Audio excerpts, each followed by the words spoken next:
Yeah. You don't get to look away anymore. Not after what we've seen. Not after what we know.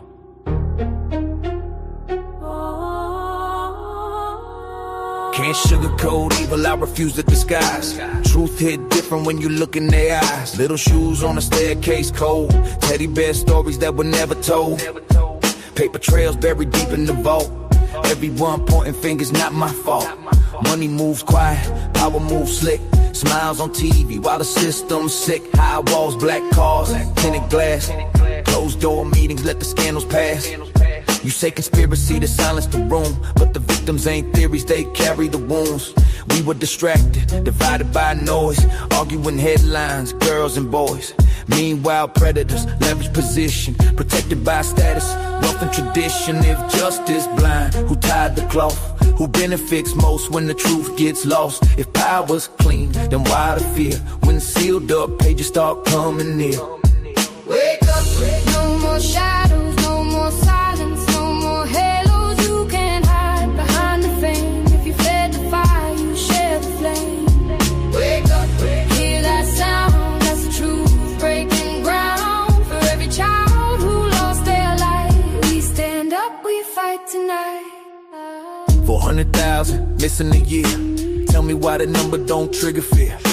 Why the outrage fade in a week? Why the strong stay silent when the small can't speak? Institutions polished in gold, preaching mercy but the record's cold.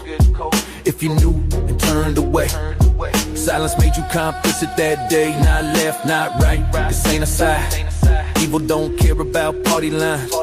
It's about power abused in dark, about stolen futures before they start. Ballroom rooms, back rooms, private flights, handshakes hidden from public sight.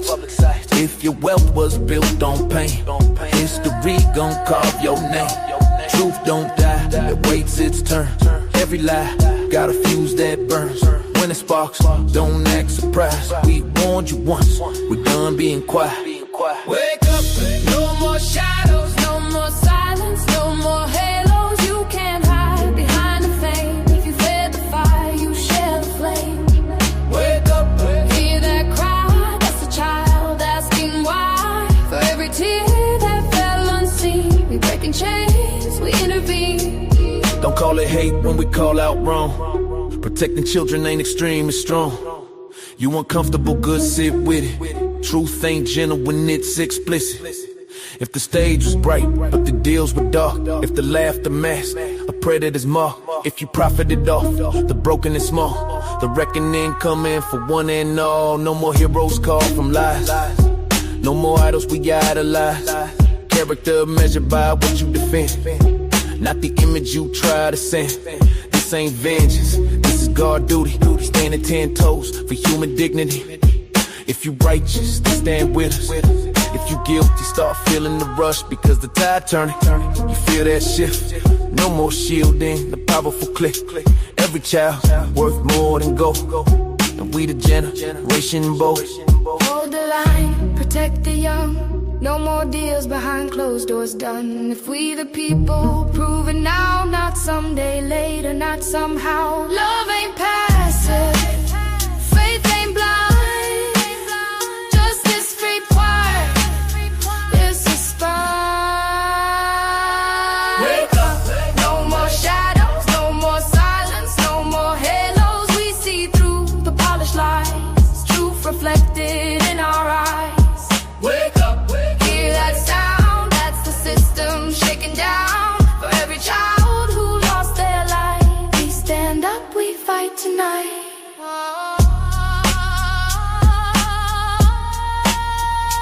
We stand up, we fight tonight.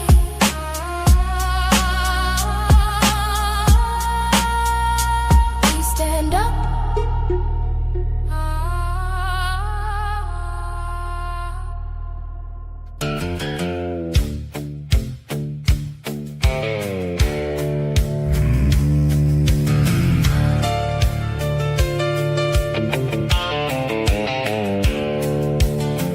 is hot, the news is breaking, got a show I've gotta do.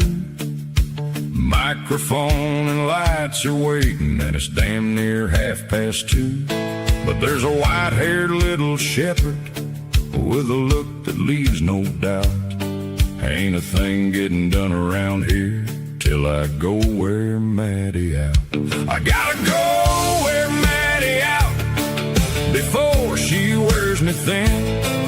Let her run across that pasture, turn around and run again. I got a microphone waiting and things to talk about, but there ain't no peace around this place till I go wear Maddie out.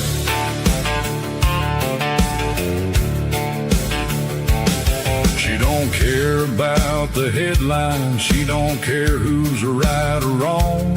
She just knows I've been inside here at this damn computer way too long. She'll pace the floor and bring her ball back, then give that shepherd shout.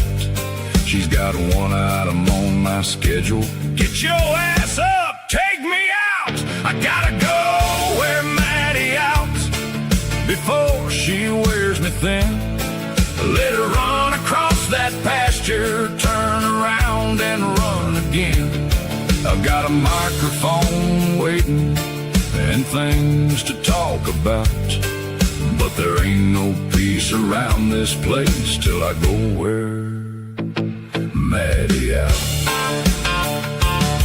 And then she'll come back tongue a-hanging, find the coolest piece of floor. I'll sneak off toward the microphone, she'll be snoring by the door. Yeah, I went and wore Maddie out, now she's sleeping like a stone. I can finally start my podcast without that shepherd carrying on. So pour the coffee, roll the intro, let's see what today's about. The whole damn world can wait its turn. I had to wear Maddie out.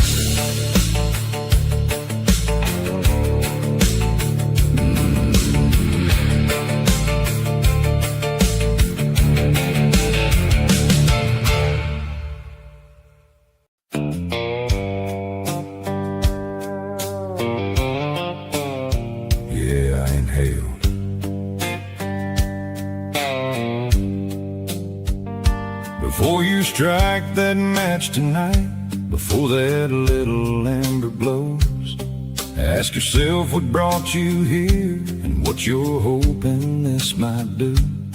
Is it pain that's wearing on you? Is your body wound up tight? Are you looking for some comfort, just enough to rest tonight? You don't have to chase a feeling, you don't have to prove a thing. Sometimes less will tell your body everything it needs to say. Yeah, I inhale, and I'll tell it like it is. I ain't running for president with an I didn't inhale defense. Take it easy, take it slowly, give your body time to know. This ain't about how high you're getting, it's about how well you know what you're asking from the medicine before you ever let it roll. Yeah, I inhale, but I learned to take it slow.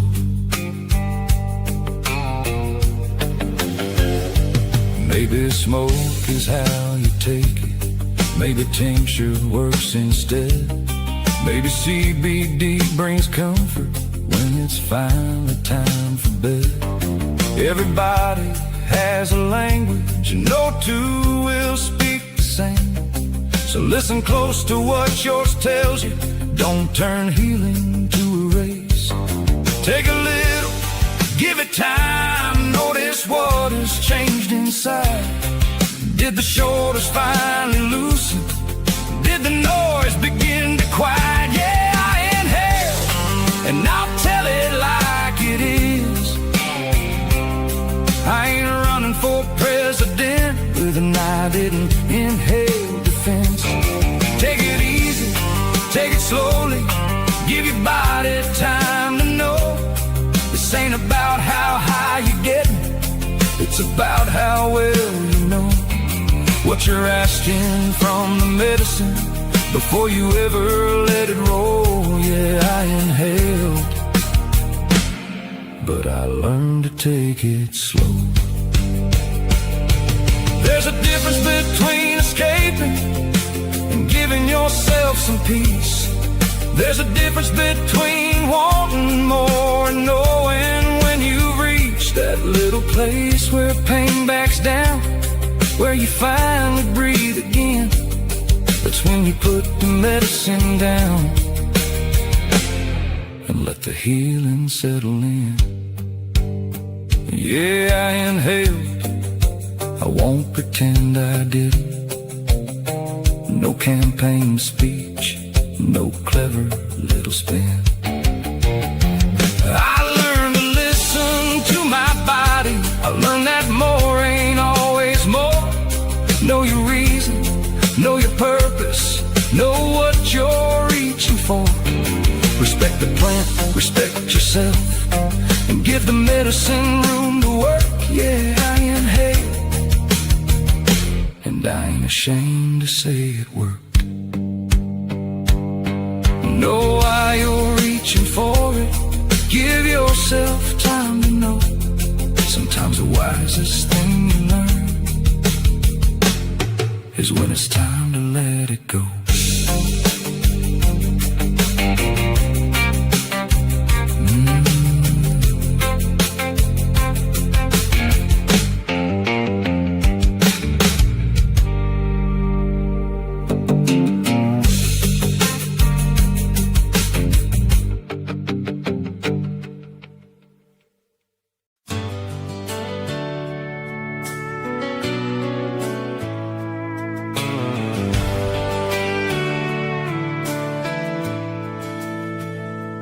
I remember flags on front porch rails,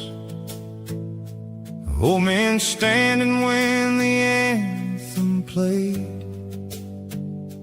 different sides of the same small town. But when trouble came, we gathered round. We argued hard, Lord knows we did, but nobody hated the land we lived in. Somewhere between then and now, I started wondering out loud, where have all the patriots gone? The ones who still believe we belong.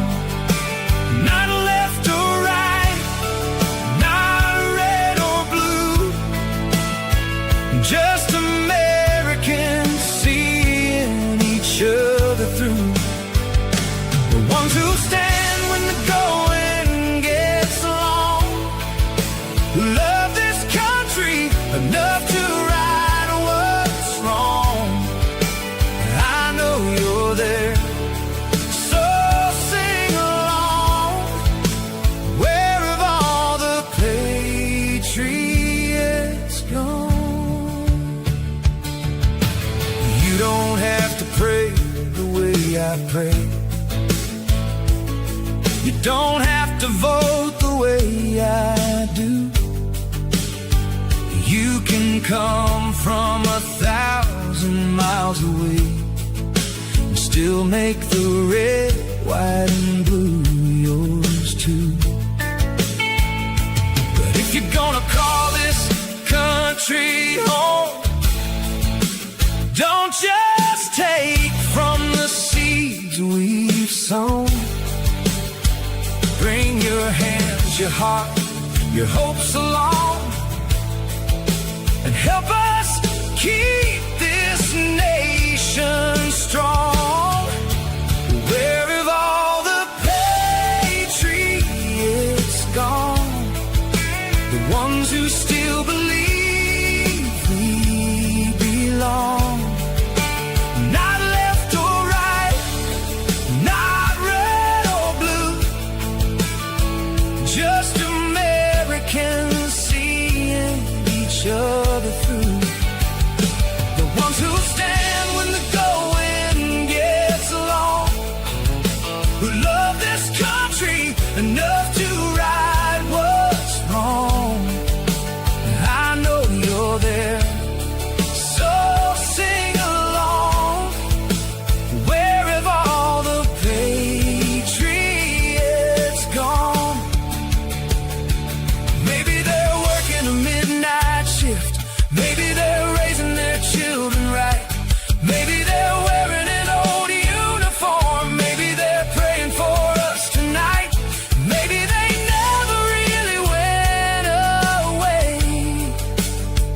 Maybe they just got quiet along the way.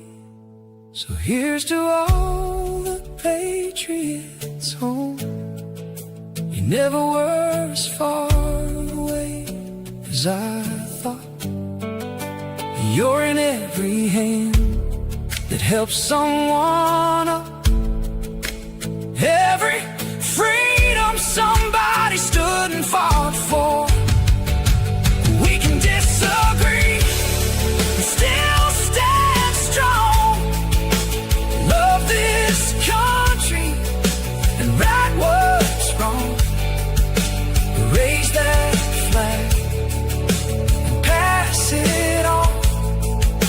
The Patriots were here all along. Yeah, I was asking where they'd gone. Turns out they were here all along.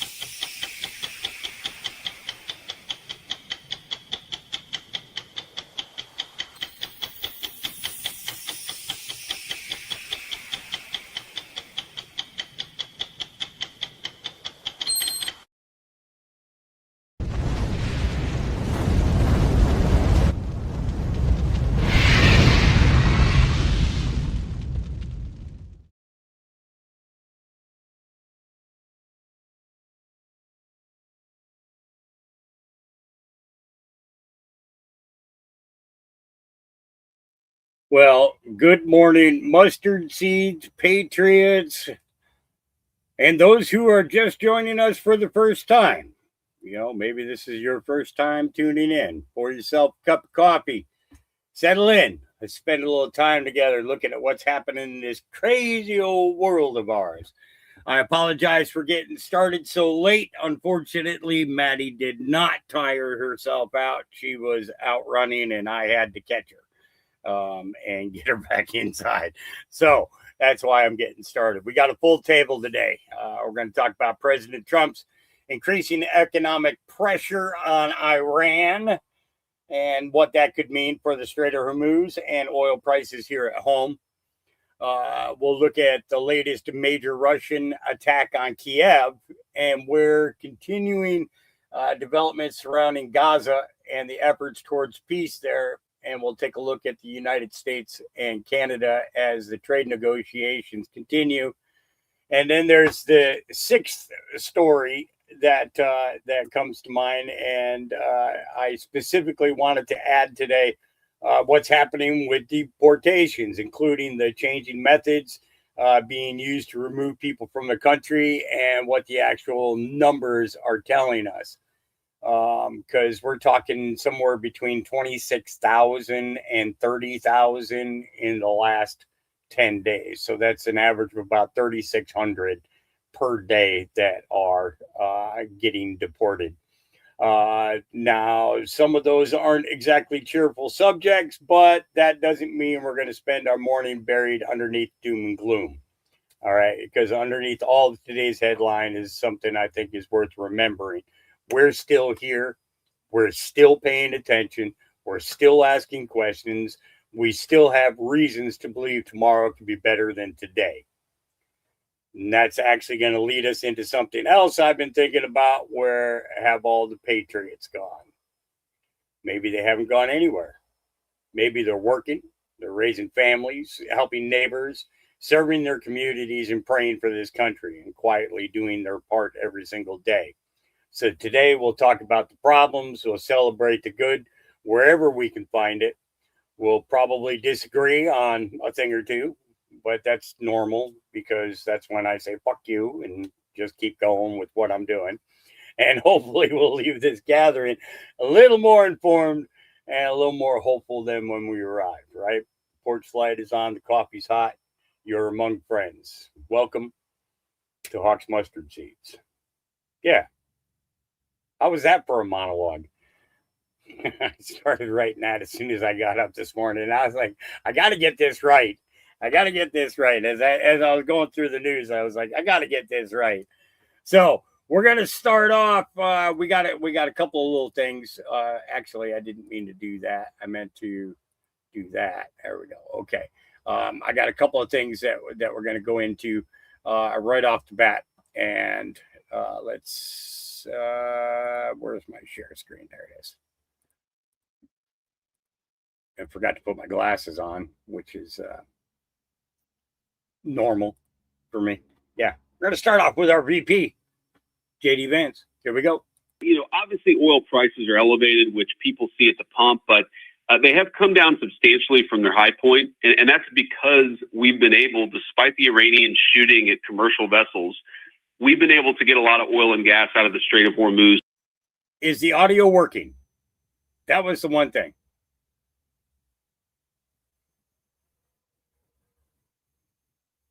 Can I get a 5x5? The audio is working on that? Because I didn't know if I clicked it or not. It is. Okay. Through the great work of our military and some of our folks on the commercial side. So that we got to get more out, but that has been a very successful thing because that is the Iranians' leverage point. They are trying to close the strait down. And if we can, not even get it back to where it was before, but if we can get enough oil and gas out to give some Americans some ease at the pump, some ease on energy prices. Meanwhile, the Iranians are punished for shooting at commercial ships. That just applies a lot of economic pressure to them. And that changes their calculus for, what kind of a deal they want to make, what kind of arrangement they want to have with the United States of America. Do they want to have their economy strangled for the rest of time? Or do they want to have a better relationship with the West? That's always been the option that the president has put to these guys. But if they're going to shoot at ships, they're going to engage in terrorism against commercial vessels, we're going to do everything that we can to make sure that they're not able to do that. And I think we've been quite successful. Yeah. So, he's talking about, obviously oil, what we're dealing with, and then the new phase of this. And what the president signaled with his truth of a couple of days ago is that, we have destroyed their conventional military. We have put an incredible amount of pressure on their industrial base they use to manufacture weapons. We're kind of now in a new phase where the most effective tool that we have is the economic pressure that we can apply to them. And this is a delicate dance because we apply economic pressure to them. They're going to try to apply economic pressure to us. But what has been true over the last couple of weeks is they felt a lot more pressure than we have. We're going to keep that going because we think that's the best way to ultimately accomplish the final objective here, right? We have to go back to the very beginning. The president said Iran cannot have a nuclear weapon. Well, their nuclear facilities are destroyed, but the question is, do they try to rebuild them? And so fundamentally what we're trying to do is create a changed reality on the ground where not just we can say with confidence their facilities have been destroyed, but we can also say with confidence they're never going to try to rebuild. And that's the phase that we're in now. Okay. Yeah, I had a good time on there last night. Yeah, we were, I think the statement that I made right off the bat, helped, because it doesn't do any good to talk over the top of each other. That's one of the reasons why I don't do panels, unless it's either with Slow Country or somebody like that, because I don't want all the distractions, because it's so easy to get distracted by what somebody says in chat, like what's happening right now. I was distracted because of a comment somebody made, but I just said, listen, if we're going to be talking over the top of each other, I'm just going to go ahead and get down. But I'd rather stick around and give you, give you what I'm thinking and stuff. And it was good to be able to talk with Jeff again. It was, I made a couple of statements in regards to, what everybody's hearing from one side of the news in regards to, people doing things in regards to like the Logan Act, breaking the Logan Act, because the news is informing us that, that they're breaking the Logan Act by reporting that these people are meeting with world leaders and things like that. So the idea of it is that there has to be an understanding that it goes beyond that on with some people and on some levels. Okay. Depending upon the office in which you held, or are going to hold. Okay. Um, you know, talking to these people outside of school and not, not making it a public thing, where you're making public comments, and you're doing this stuff behind closed doors, then that's seditious treason. It's not just the Logan Act; it's seditious treason, and we need to. Um,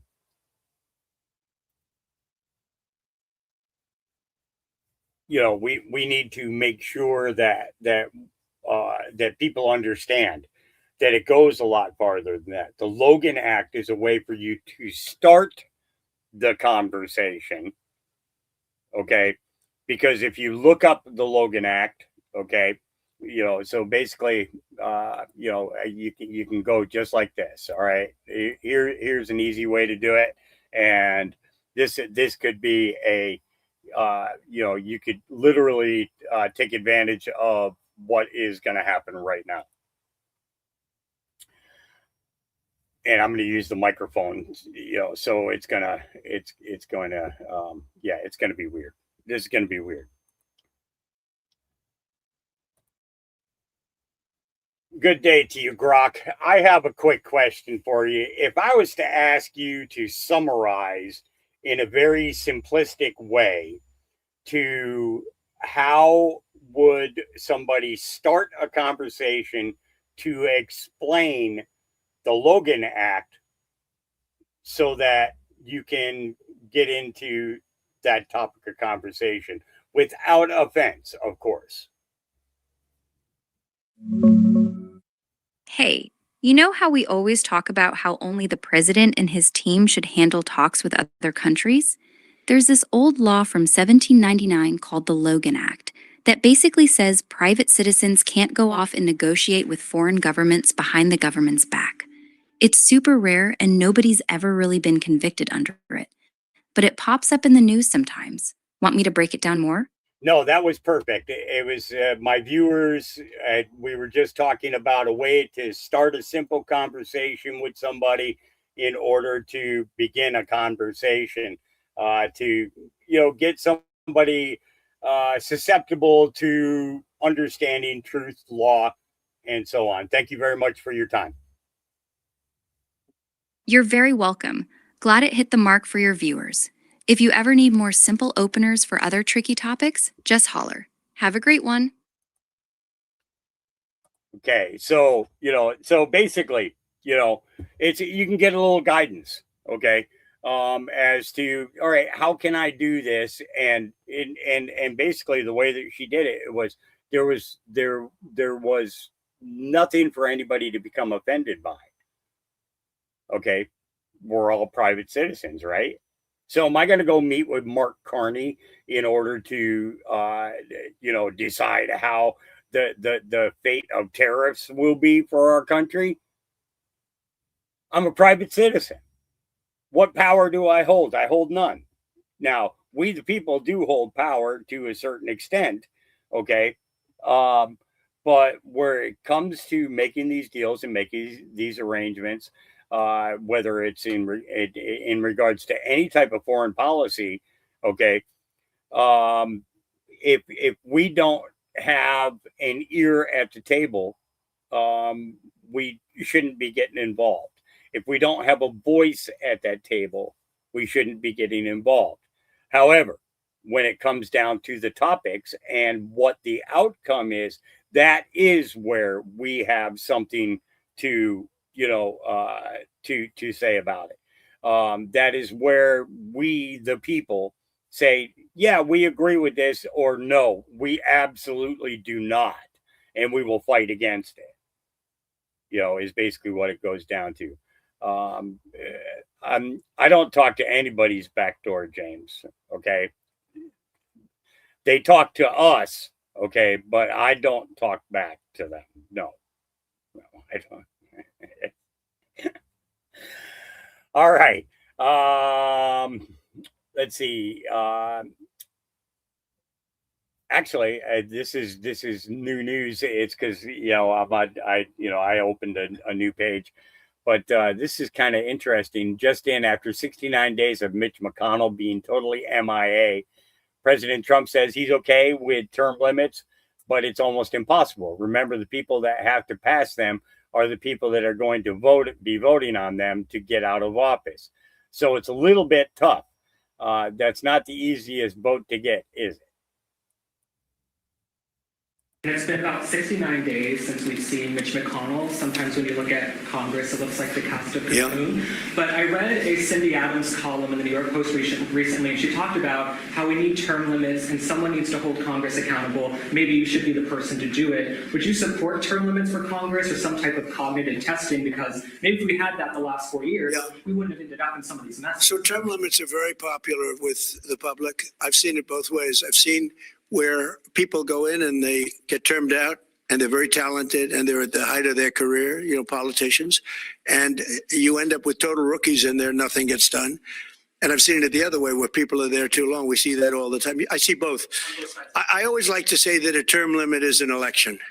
The public's pretty smart. You see that last night. We had some great success last night. The Republican Party had tremendous success last night. But I like to say that term limits should be elections, but I'm okay with term limits. Remember, the people that have to pass term limits are the people that are going to be voting on them to get out of office. So it's a little bit tough. That's not the easiest vote to get, is it, huh? But I'm okay with it one way or the other. I do think elections really term people out. It's interesting that is being brought up again. Term limits, term limits, term limits. But that's the good thing. Okay, we want these conversations taking place. We want the American people to be involved in pushing for these things so that we can be sure to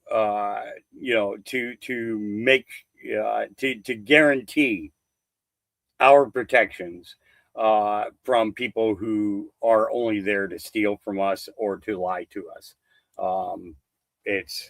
I think the only honest politician that I ever seen in my life was Mr. Smith Goes to Washington, and it was a movie.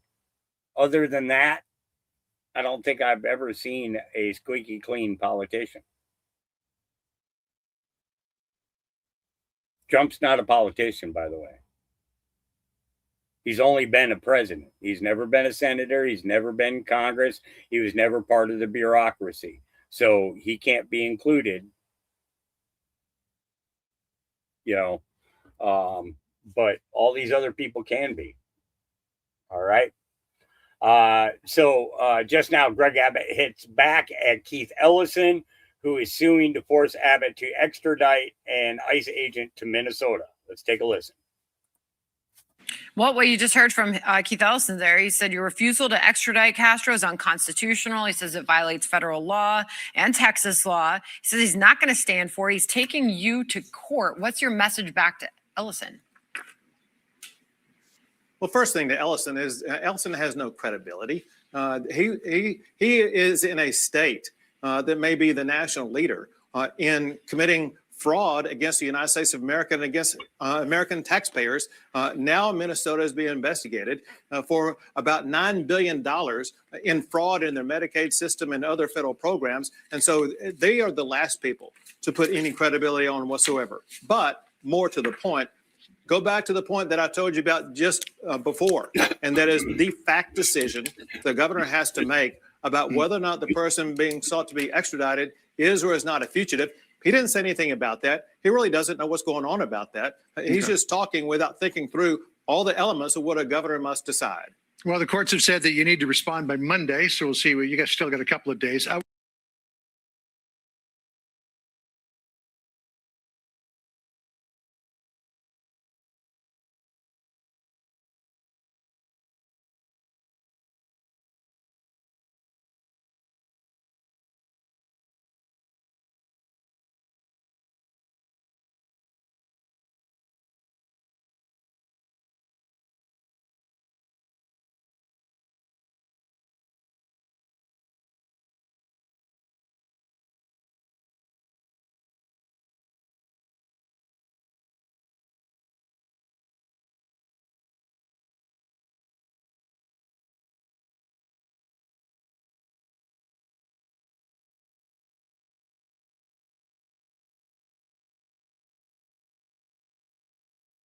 and I'm sitting here talking and nobody can hear a damn thing that I'm saying. I'm muted because I was coughing, and it wasn't because I had a safety meeting. It was because I just took too big of a drag.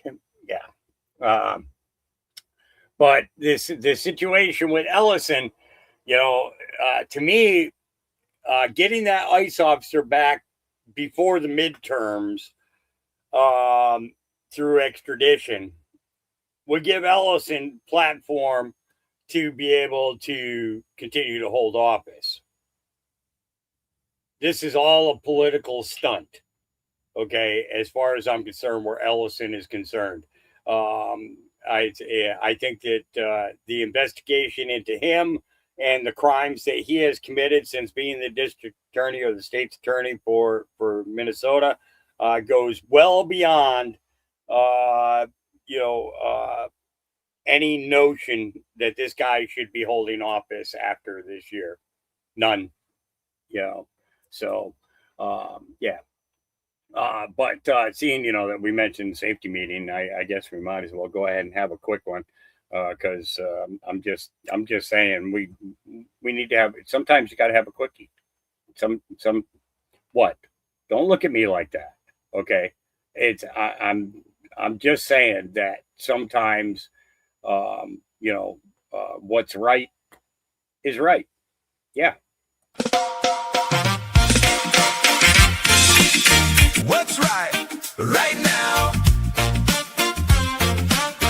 Hey, hey, hey, hey. What's right now? You walk in the room with a smile on your face, but your mind's racing all over the place. Got 1,000 things running through your head, and you ought to slow it down instead. Well, don't just grab the first jar you see. There's a little bit of science to the THC. Take a minute, breathe, don't rush somehow. Ask yourself what's right now. Do you need to chill? Do you need some sleep? Do you need a relief that's nice and deep? Do you need a snack? Do you need a grin? Let's figure out where to begin. What's right now? What's your body say? Hey. Are you winding down at the end of the day? Hey. Northern Lights if you're ready for bed. Bubba Kush if your battery's dead. Dos when the aches hang around. Blue cheese if you're still moving around. Hey. Everybody's different somehow. So what's right now?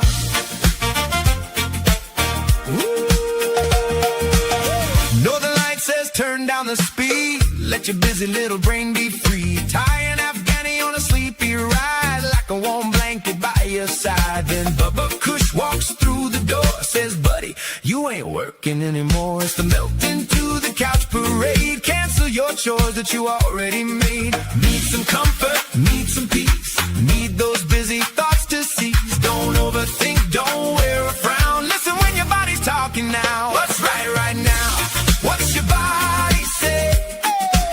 Are you winding down at the end of the day? Northern Lights if you're ready for bed. Bubba Kush if your battery's dead. Dos when the aches hang around. Blue cheese if you're still moving around. Hey, everybody's different somehow. So what's right now? Dos says I got your back when your muscles start to crack. Blue cheese says grab a little bite, but still keep dancing through the night. Slow reaction, dry mouth too. Keep some water close to you. If your heart starts racing fast, take it easy, let it pass. Everybody's chemistry works a little differently. What's right now? Listen to yourself. Not every jar belongs on everybody's shelf. Some are sleepy, some are light, some are daytime, some are night. Hey. Take it slow and you'll find out how to choose what's right now. What's right now? Oh, what's right now? What's right now? Hey, everybody's different somehow. So What's right now? Hey, hey, ask your body what's right now. Hey.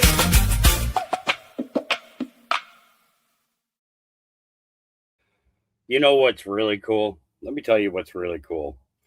When you take a safety meeting during a podcast and you pull out a little jar of something that a friend dropped off, and you break open the bud and you pack up your bowl, and what falls out of the bud? A perfectly formed seed,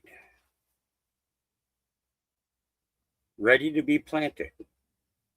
Yeah, frosted churro. Yeah, got another one to add to my collection. Absolutely. Yeah. All right, let's get back into my repost. Here we go. Let's start off with a little Faulkner, I think her name is. Candace Faulkner, I think is her name. I could be wrong, but I think that's her name. We have just learned that the FBI has seized former Congressman Eric Swalwell's electronics, and this happened on Saturday. They took those electronics from him at San Francisco International Airport on Saturday and then from his Washington, D.C. home on Sunday. Eric Swalwell was not detained or arrested, and we're told the federal investigation involves sexual misconduct allegations against him. Two women who have spoken publicly about sex misconduct have just learned that the FBI has... So they seized all of his electronics. So they got him at the airport, and then they got all his stuff at home. How much stuff got destroyed? But the fact of the matter is most of that Harris Faulkner. It was I was close. All right, I was close. Yeah. All right. Congress, Elon, and the media previously used USDebtClock.org as a reference. This memo shows, or this meme shows, Trump 113 years that the Fed debt money interest scam was able to sabotage America for so long. The response was JFK says, yes, you need to finish what I started. They're backed in a corner. Now's the time to end it. 8/19/2026, Trump held the first ever CFTC advisory committee with the Security Exchange Commission Chair Paul Atkins, Ripple CEO Brad Garlinghouse, Coinbase CEO Brian Armstrong, New York Stock Exchange and NASDAQ Exchange executives, Robinhood CEO, and more to this committee.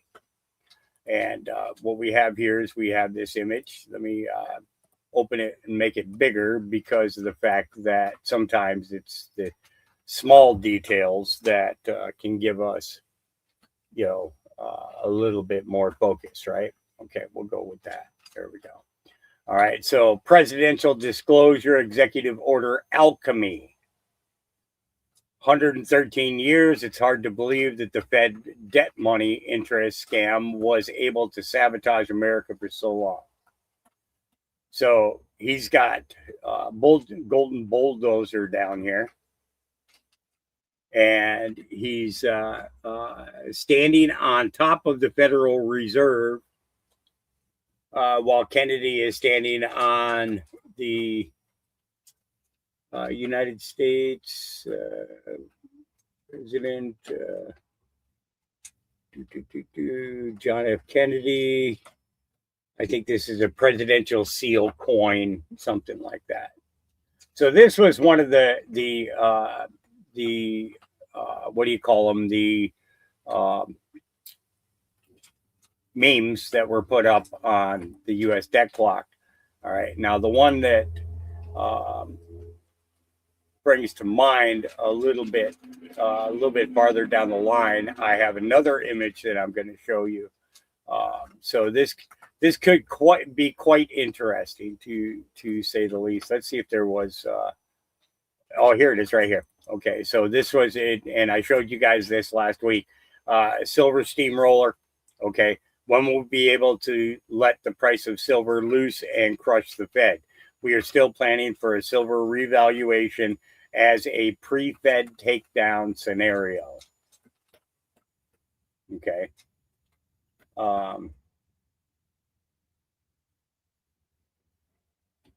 Georgia Magazine, the real Georgia Magazine.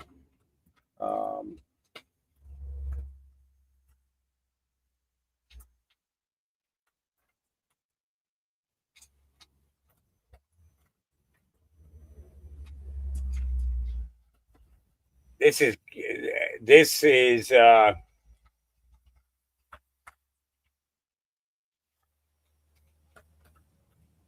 I'm going to say this. I have to agree with what is it, Stephanie Music here. She says, this looks real. And I'm going to say that this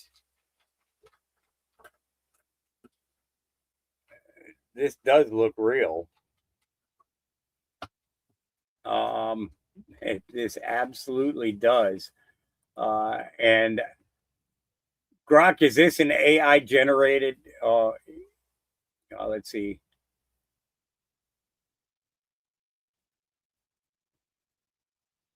Let's see what Grok comes back with. There's a couple of apps out there where you can take an image and put it in there and it'll tell you if thumbs down, hold and react.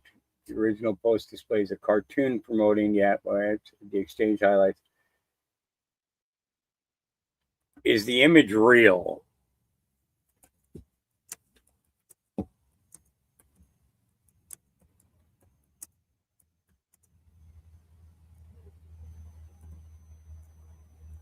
Let's ask that question. Is it a real image or AI?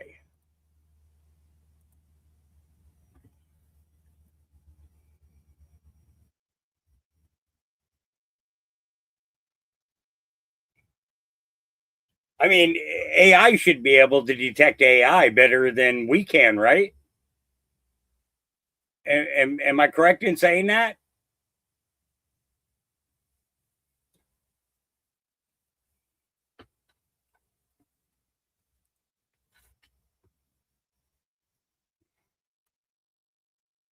Okay, so it says it's AI generated. It's not a real photograph. The image shows a photorealistic middle-aged style to strongly resemble an older John F. Kennedy Jr. sitting on a park bench in what looks like New York, giving a thumbs down while holding a George magazine. JFK Jr., the original founder of George Magazine, died, and we think we know. We think we know he might be alive, and the world might be full of shit. Okay.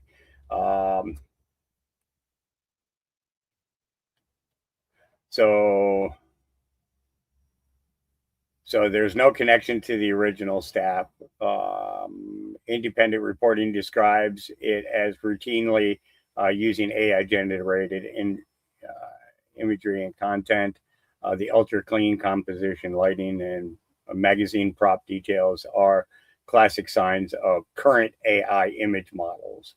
Okay, the replies under the post are people reacting to how convincing the AI rendering is. Okay, so yeah, so there's that. How do I get back to where I was? Back to there. It did. It took me there instead. Dang it! I hate it when it does that. Okay. All right. So covered that. We covered that. All right. Now let's go here. Brenda sent me this one. By the way, Brenda, I do see your comments over there. I just don't always respond because I try not to put too much banter up there. I just, if I got something to say about something, I just give my opinion, and that's all that is my opinion. And from the perspective in which I see things, and it's pretty much the way I do my podcast. Same, the same way. So, but I do see people's comments and stuff over there. I just don't always respond to them. Same thing with YouTube. I'd say I might thumbs up your comments every once in a while if if I'm sitting down and I'm focused on things that I should do as a creator. But we're not your average listeners. We're not your average creator. I'm fucking nuts. I mean, it's obvious. It's obvious. I belong to the co-op of insanity. As a matter of fact, I'm like one of the founding members. Yeah. We'll talk about that later. Yeah. Stephen Miller, let's take it. An arm of the Democrat Party. Honestly, Sean, the media, the legacy media like CBS and ABC and NBC and every other legacy outlet exists to serve and advance the interests of the Democrat Party. Throw in New York Times, throw in Washington Post, throw in The Atlantic. They should all be required to register as a Democrat political action committee. I mean, let's just think through some of the things that you mentioned. President Trump has been in office in his second term for a year and a half and has solved problems that plague this nation for decades, generations, or even longer. I mean, just go through the foreign policy piece here. He's completely rebalanced our trading relationship with Canada. He has protected American manufacturing and essential supply chains from China. He has completely rebalanced NATO and ensured that other nations pay their fair share. An arm of the Democrat Party. Honestly, Sean, the media, the legacy media like CBS and ABC and NBC and every other legacy outlet exists to serve and advance the interests of the Democrat Party. Throw in New York Times, throw in Washington Post, throw in The Atlantic. They should all be required to register as a Democrat political action committee. I mean, let's just think through some of the things that you mentioned. President Trump has been in office in his second term for a year and a half and has solved problems that plague this nation for decades, generations, or even longer. I mean, just go through the foreign policy piece here. He's completely rebalanced our trading relationship with Canada. He has protected American manufacturing and essential supply chains from China. He has completely rebalanced NATO and ensured that other nations pay their fair share. An arm of the Democrat Party. Honestly, Sean, the media, the legacy media like CBS and ABC and NBC and every other legacy outlet exists to serve and advance the interests of the Democrat Party. Throw in New York Times, throw in Washington Post, throw in The Atlantic. They should all be required to register as a Democrat political action committee. I mean, let's just think through some of the things that you mentioned. President Trump has been in office in his second term for a year and a half and has solved problems that plague this nation for decades, generations, or even longer. I mean, just go through the foreign policy piece here. He's completely rebalanced our trading relationship with Canada. He has protected American manufacturing and essential supply chains from China. He has completely rebalanced NATO and ensured that other nations pay their fair share. An arm of the Democrat Party. Honestly, Sean, the media, the legacy media like CBS and ABC and NBC and every other legacy outlet exists to serve and advance the interests of the Democrat Party. Yeah. It is that simple. Devin,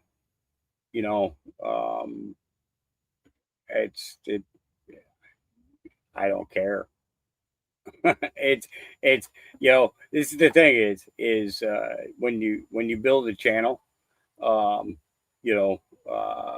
and over and over and over and over and over and over, and you get taken down for this reason or that reason. A lot of it's got to do with copyright. A lot of it's got to do with medical shit and controversial statements, things like that.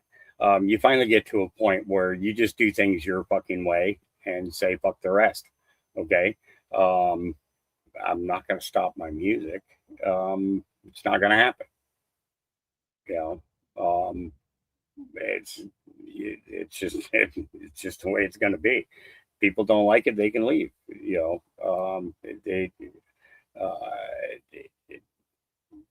The ones that matter are the ones who stay. I'm not concerned about having 15,000 or 10,000 viewers anymore. there was a time that that it did matter.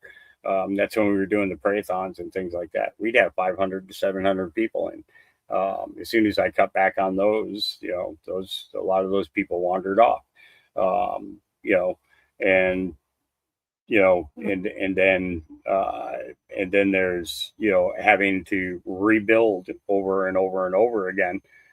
We went from thousands down to hundreds. I'm okay with that. I'm absolutely okay with that. And you want to know what? There'll probably come a time that I'll have to rebuild again. But people can choose whether they want to go to my videos and because if you click where it says videos, okay, that only shows my music. But when you click live, it's got all my live podcasts. So yeah, and every once in a while I end up combining the two because I got shit to do.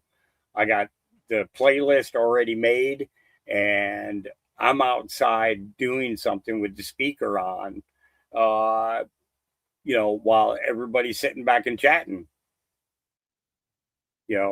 I'm getting stuff done. And it just happens. It happens. And then internet drama always creates another thing too. So it's just there's a point of enough bullshit to just say fuck it. I'm gonna do it my way, and those that like it, we're gonna stick around, and those that don't aren't.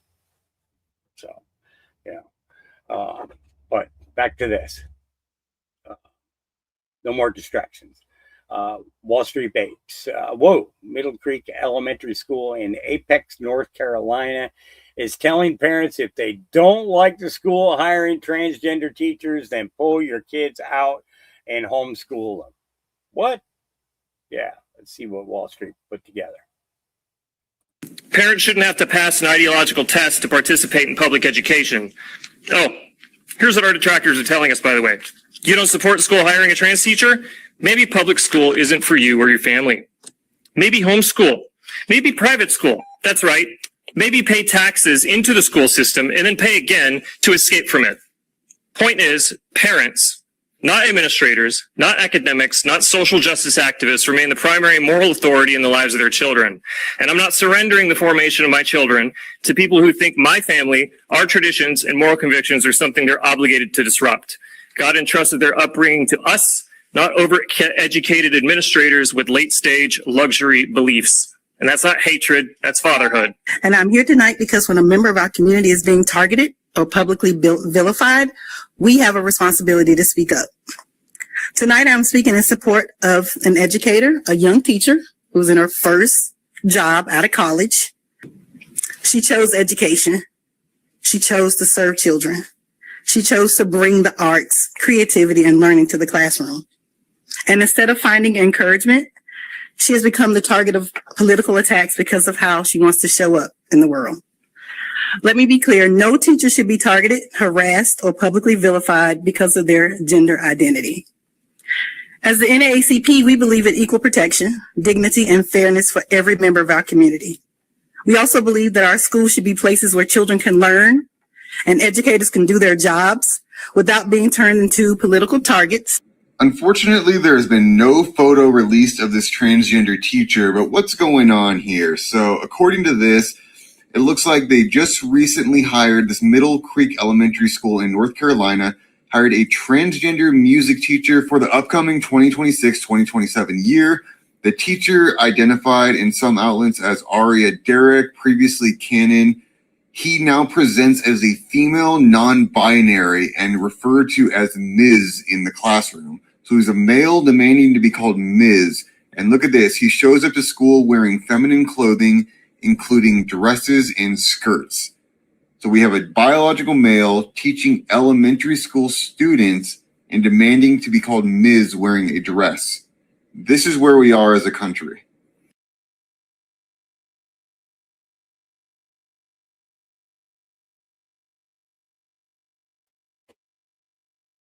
Sorry.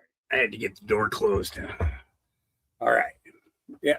Wall Street Babes puts together good work all the time. Eric Daughtry put this one up. Act Blue co-flounder. Yeah, there we go. I'm thinking fish or something. Yeah, right. All right. Act Blue co-founder Matt Durbergalis is panicked and pleaded the fifth. What? Act Blue pled the fifth?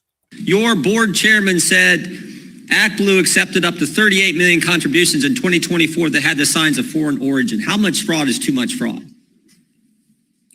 On the advice of counsel, I respectfully decline to answer the question pursuant to my Fifth Amendment rights under the Constitution. How many foreign contributions did Act Blue accept?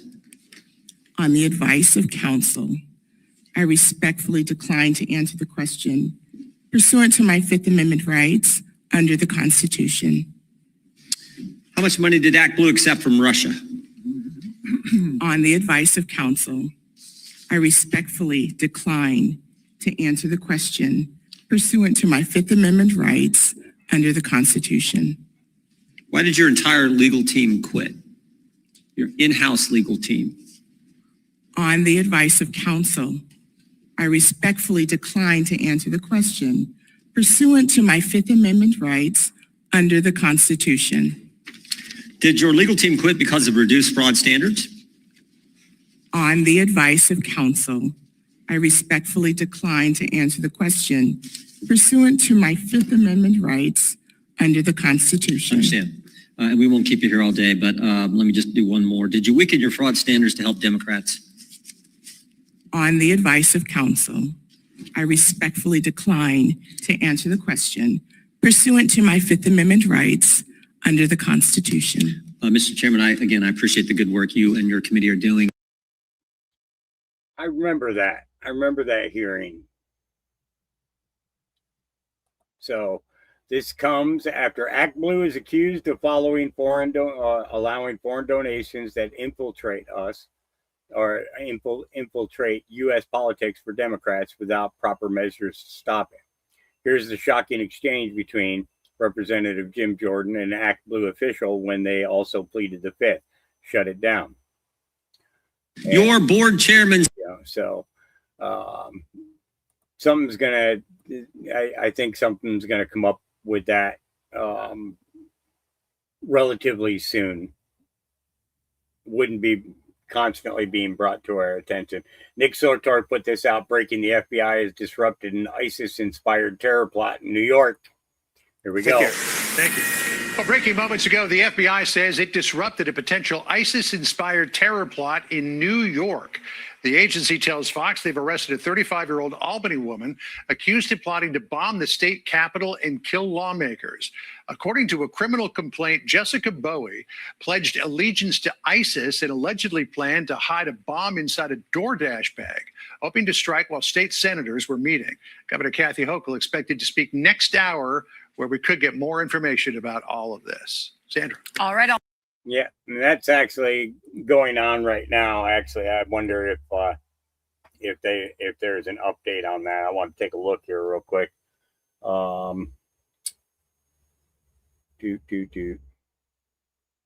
Here we go. We stand here today. We're just weeks away from commemorating the 25th anniversary of the attacks on 9/11. This investigation highlights the harsh reality that there are still adversaries intent on conducting terrorist attacks on American soil. As alleged in this complaint, Ms. Bowie is one of them.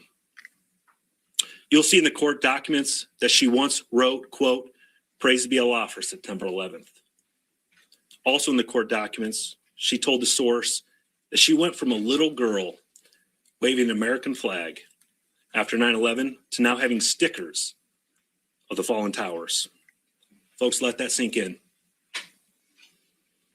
Again, Miss Bowie didn't just want to kill lawmakers. She wanted a complete disruption of our government.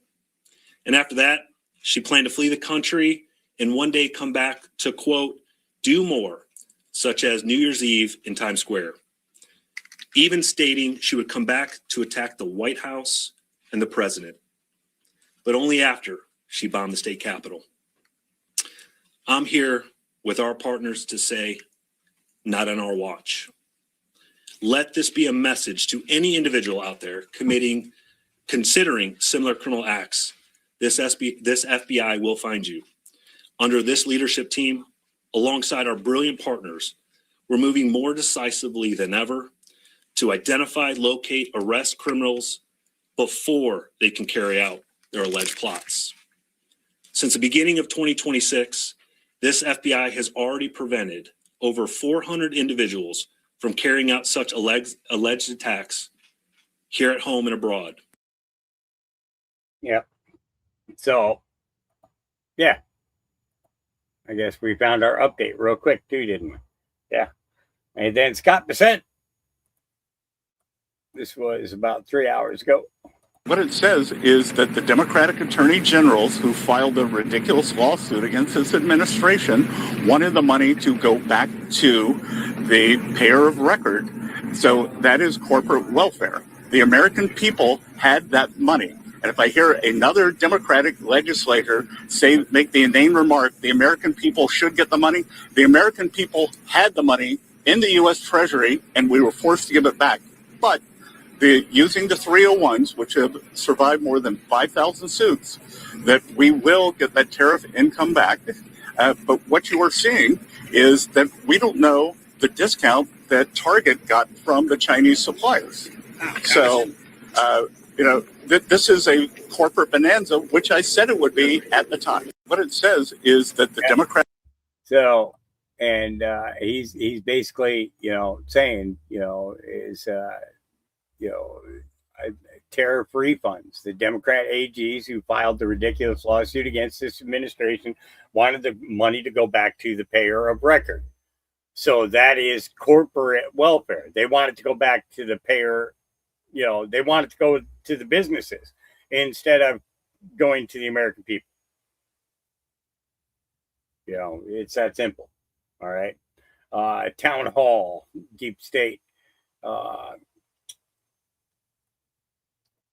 Secretary of State Marco Rubio just escalated America's war against the International Criminal Court. Okay. In a direct rebuke of the International Criminal Court, the ICC, and its supposed authority, Secretary of State Marco Rubio sanctioned ICC President Tomoko Akan of Japan and senior trial lawyer Abdoulaye Saïd of Senegal. I don't even... He accused the pair of helping drive the court's efforts to investigate, arrest, and prosecute officials from governments that never consented to the ICC's jurisdiction on assault an assault on national sovereignty by a politicized supranational court. Our State Department correspondent Tom Bateman has more. Well, this move is the latest escalation by the Trump administration to, in the words of Marco Rubio, the Secretary of State, dismantle the International Criminal Court. He says brick by brick. We've already seen in this term the Trump administration dish out sanctions on at least 11 officials at the International Criminal Court. They include judges and prosecutors. And now you have these two top officials, the president and the senior trial lawyer, at the court. That has come alongside a political campaign, a diplomatic campaign by the US State Department under Mr. Rubio to try to pressure countries that belong to the court, there's more than 120 of those, to withdraw from it. And I think, what you see there is an attempt by the Trump administration to pull the rug out from the system of international law, of big multilateral international institutions, to try to replace it with a system really where big, powerful countries become the kind of big beasts of the international order and call the shots. Now, what has particularly irked the Trump administration is twofold. Some of it dates back to Mr. Trump's first term, when he equally had disdain for the International Criminal Court. There was an investigation by the ICC into US personnel in Afghanistan, which the administrations, both Democrat and Republican, actually adamantly opposed and rejected.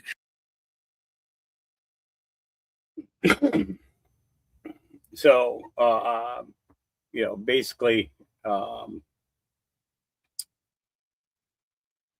let's see. So our whole government campaign to dismantle the threat posed by the ICC to national sovereignty will be sweeping, and we expect more countries to join our campaign by ending their funding and participation in this politicized and unaccountable court.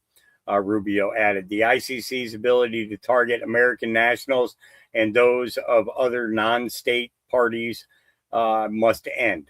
The Trump administration stands ready to take additional measures, if necessary, to systematically dismantle the ICC until it is incapable of threatening American sovereignty. The sanctions would freeze any assets designated individuals or entities hold in the United States or that come under the control of U.S. persons or financial institutions. This can include bank accounts, investments, real estate interests, payments, and other property. The sanctions would also generally bar American citizens, U.S. companies, and U.S. banks from doing business with them. This follows a video statement Rubio released just a month ago, in which he blasted the ICC as the antithesis of the political principles Americans fought to secure in the revolution. Invoking the Declaration of Independence, Rubio argued that the Americans did not win independence from sovereign or foreign rule only to submit to an unaccountable international tribunal claiming the power to investigate and prosecute them.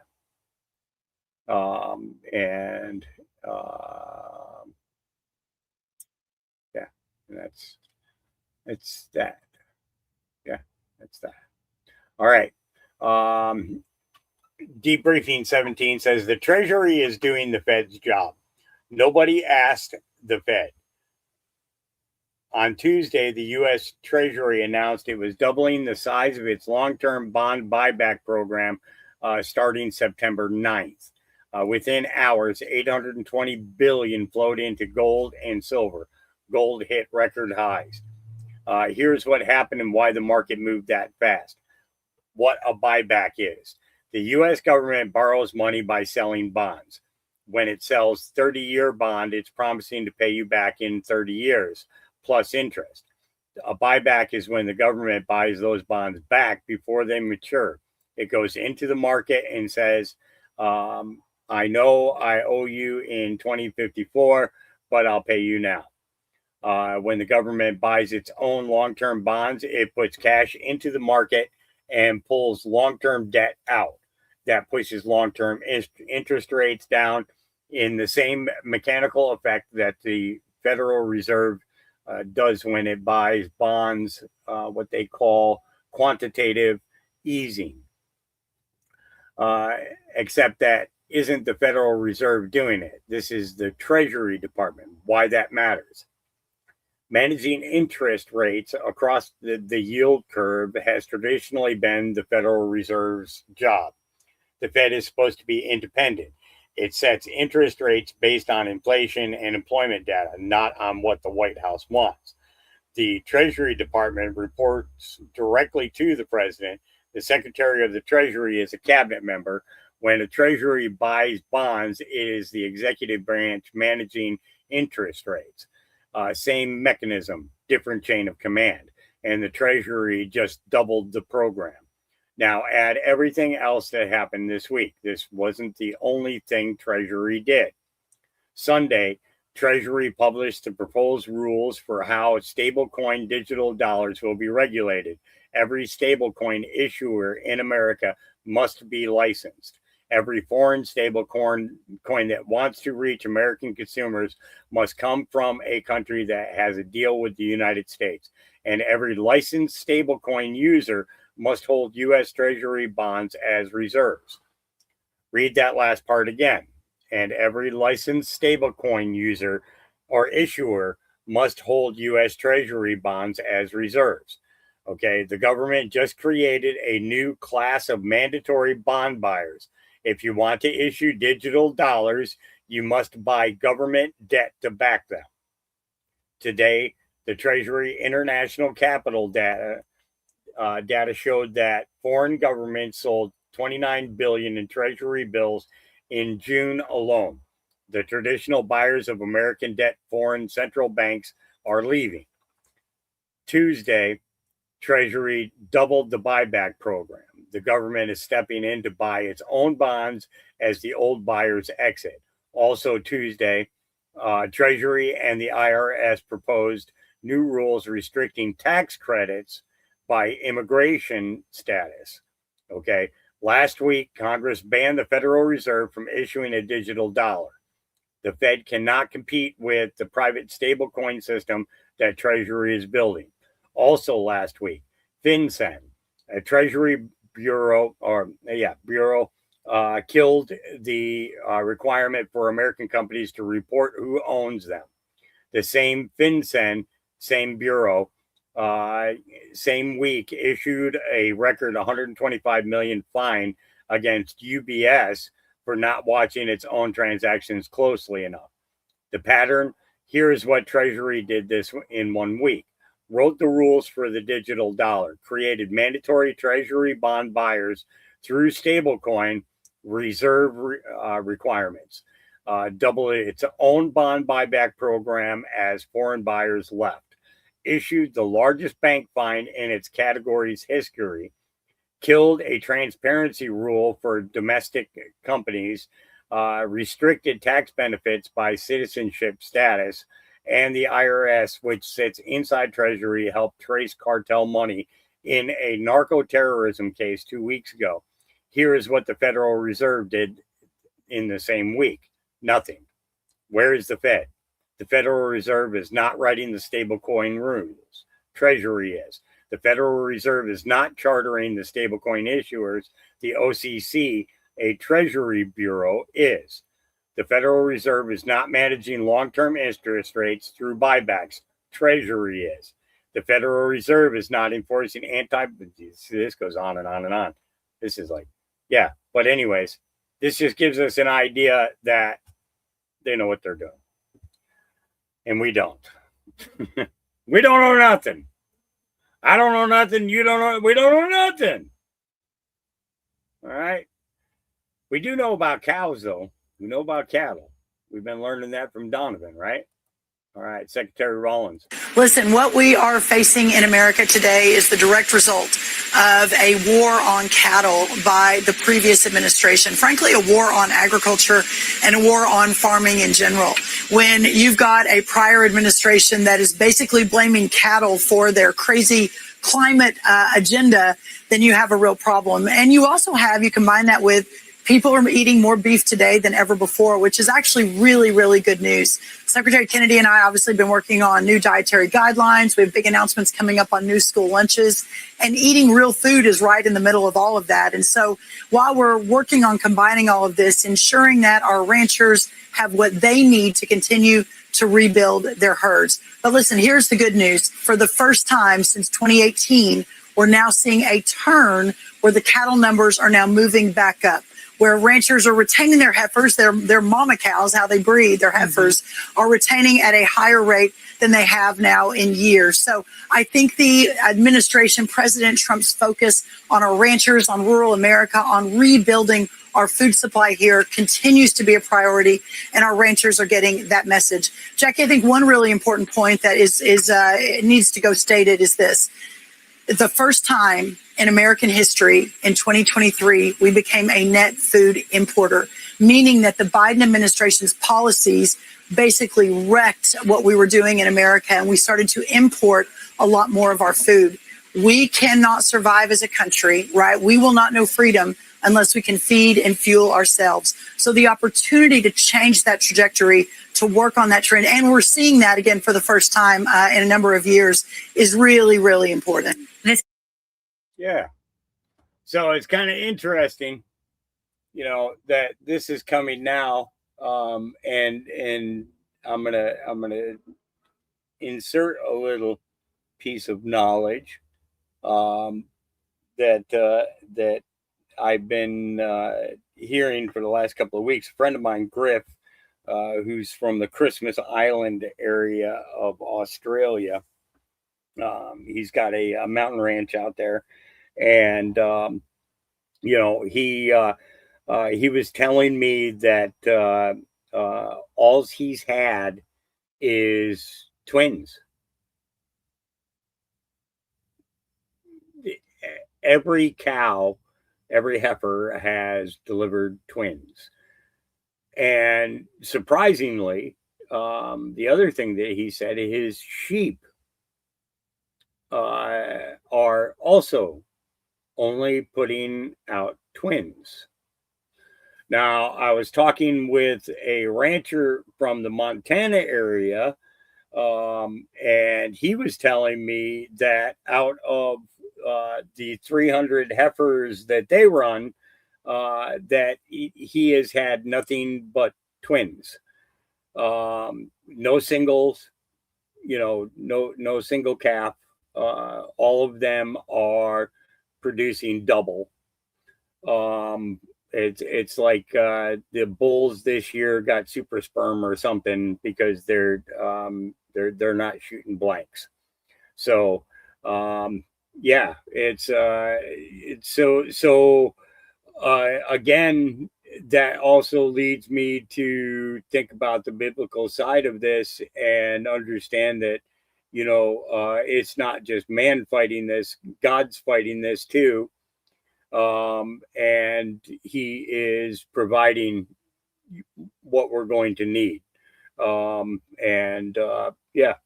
so I haven't talked with Donovan yet this week. But I'm curious to ask him if they're having the same thing, if they had more twins this year than single calves and things, because he does they do the cow calf pairs, so it'd be interesting, to see where Lightning Springs Ranch is, with that. So, all right, and then let's see.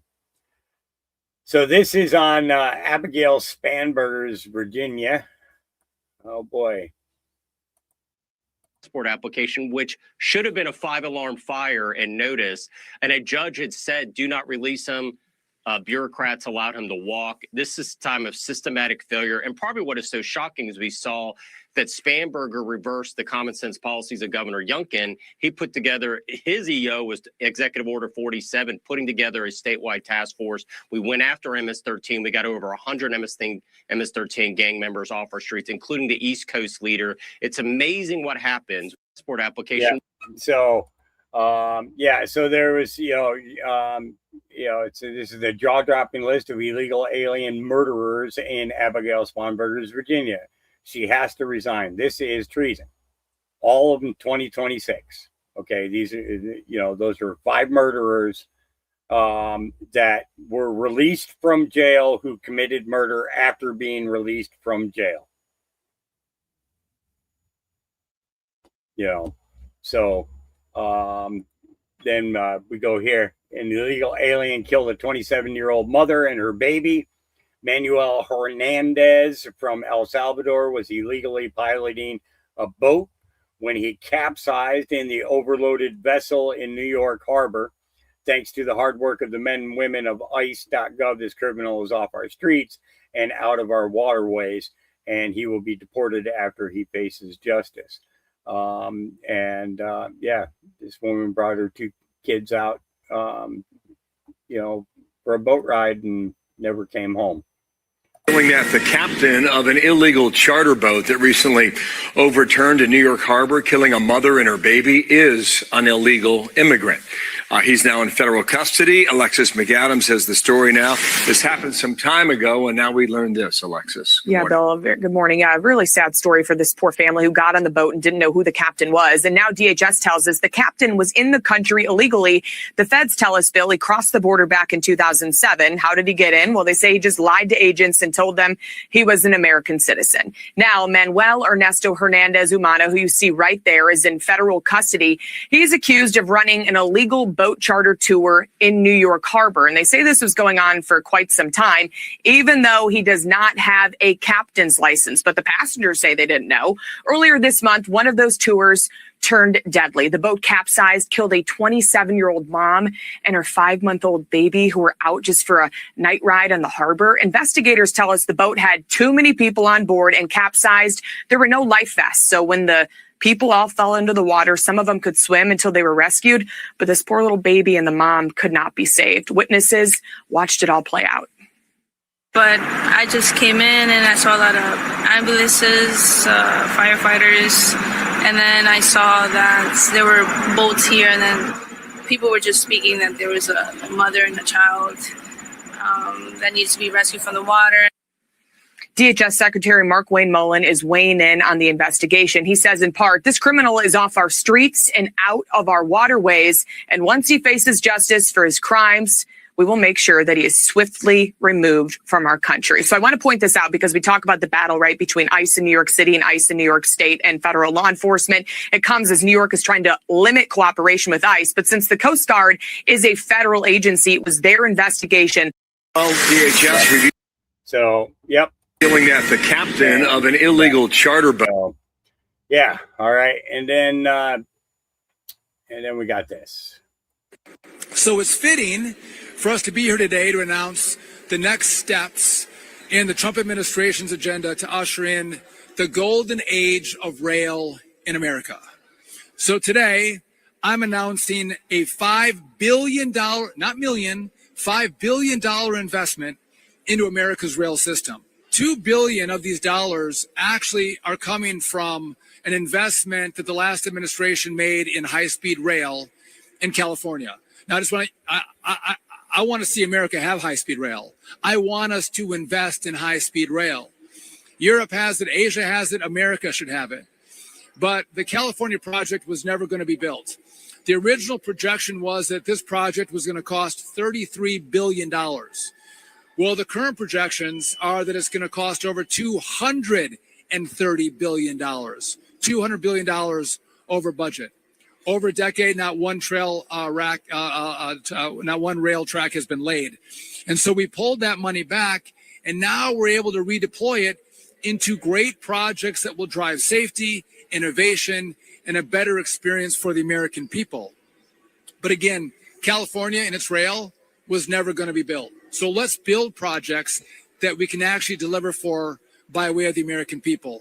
While we're on the subject of the California high-speed rail, I'd just like to remind everyone that even California state reps said that the California high-speed rail project was a bait and switch.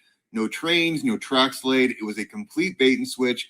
They even said it was more of an idea than an actual project, a multi-billion-dollar idea, and all that money just disappeared. But there is a reason why that money is disappearing. So one thing that a lot of people don't know is that the money laundering is continuing. They approved another $1 billion for Gavin Newsom's high-speed rail per year through 2045. So Democrats are not going to let the money laundering stop, and just take a listen to where that money is actually going. These people are insane. Sticking the bill to citizens while giving freebies out to illegal immigrants. Oh, what are they also doing? They're releasing prisoners by shutting down a prison. They're giving $1 billion to the high-speed rail boondoggle project. Again, not an inch of track has been laid, but a bunch of their political donors are receiving no-bid contract. So there it is right there. Their political donors are receiving no-bid contracts. So they're getting all the billions of dollars from taxpayers for the high-speed rail, and then they're not doing any work. So it's just a giant money laundering operation because those donors then give that money back to Democrats as political donations. Funny how one hand keeps washing the other, right? All right. Batshit bonkers Britain. Here we go. Katie Hopkins. Breaking news here in Batshit bonkers Britain, where we're waking up to the brilliant news that Prince Harry Harry, formerly known as Prince, is going to come back to the UK. Oh, yes, with trailer trash, Meghan Markle.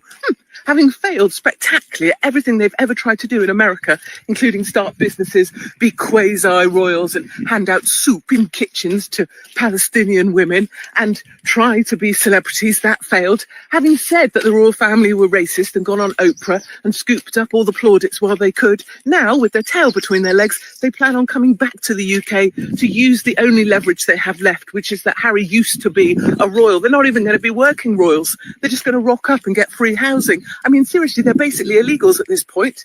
I mean, I would say as well, we're not bloody every, are we? We haven't put a postcode on them and said return to sender. If you can't find out where they belong, return them to us. We don't want them returned to us. Send them somewhere else. Send them bloody anywhere else. Send them to another godforsaken place that doesn't have a sense of humour, like Canada. Don't bring them back to Blighty. In other news, we find out that illegals, as they arrive, are going to be given a little booklet. That's right, they're going to be helped ashore on the Kent coastline by the RNLI, who we pay to save our people off the coastline. But anyway, helped ashore, and they're given a little booklet. Here you are, Mohammed. You are. Have a little booklet. Have a little read. Now, despite the fact the guys can't read, have a little read. There's pictures as well. And it tells them not to be rapey bastards. Could you be a bit less rapey, please? It says in very nice Brit. We'll give you a cup of tea. If you could be a bit less rapey, that would be terrific. A little bit less rapey. And also, if you could not behead people and gouge their eyes out. And if you do rape someone, it might affect your asylum claim. Yes, only might. It might affect it. Or, on the other hand, it probably will help your cause because some sad bastard will feel sorry for you. And we do have a two-tier justice system here in the UK. And finally, Labour's farming minister, in charge of helping farmers stay afloat at a time when they're all going under, passed out at the sight of beef hanging in a cold storage unit. Yes, that's right. Labour's farming minister, LGBTQLMNOPQRSTUV, went into a fridge, saw dead cows hanging, and fainted on the floor. That's it, my darlings. Everything is perfect here in batshit bonkers Britain. Oh boy. Yeah, just saying. So, we covered Swalwell. All right, Nick Shirley. Very interesting connections with her husband being the Attorney General of California. Their goal as a family should be to prosecute and take care and make sure that there is so little fraud in the state that they can have such a peaceful night of sleep. However, while the Attorney General is supposed to be prosecuting fraud, his wife is creating laws to let fraud continue.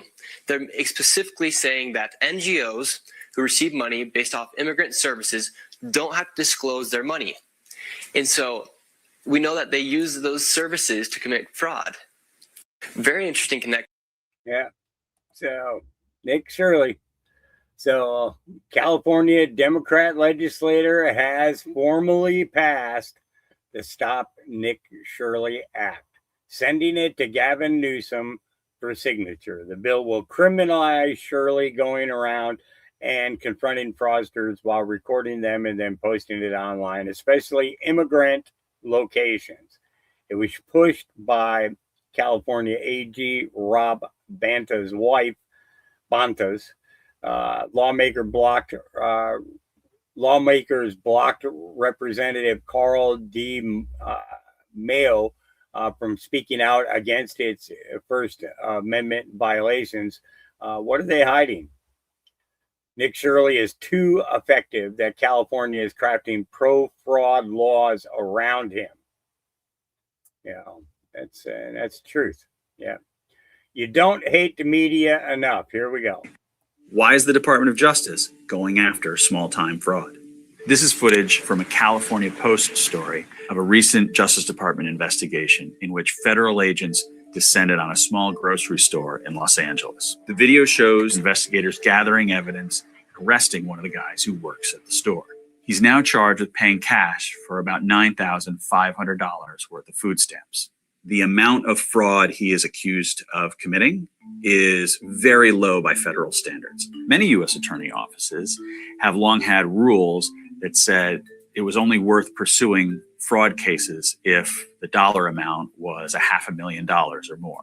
That change has been dictated by the White House, which has declared a war on fraud run by the Vice President, J.D. Vance. No fraud is small enough or big enough to look away from. The Justice Department argues they're still pursuing fraud across the board. Large fraud, medium fraud, small fraud. But at the same time, it has also looked very skeptically on many cases involving corporate fraud. So let's look at a different case. Andy Wiederhorn, an executive at a restaurant franchise company, was charged before Trump became president with pulling out $47 million from his own company to pay for things like a Rolls Royce. He was accused of basically cheating the IRS out of something like $7 million. So that case was dropped last year by the very same office that's now pursuing the fraud case against the guy who works at the grocery store. It has raised concern among some current and former law enforcement officials that this push to bring more small dollar fraud cases is really a push to deliver quantity over quality.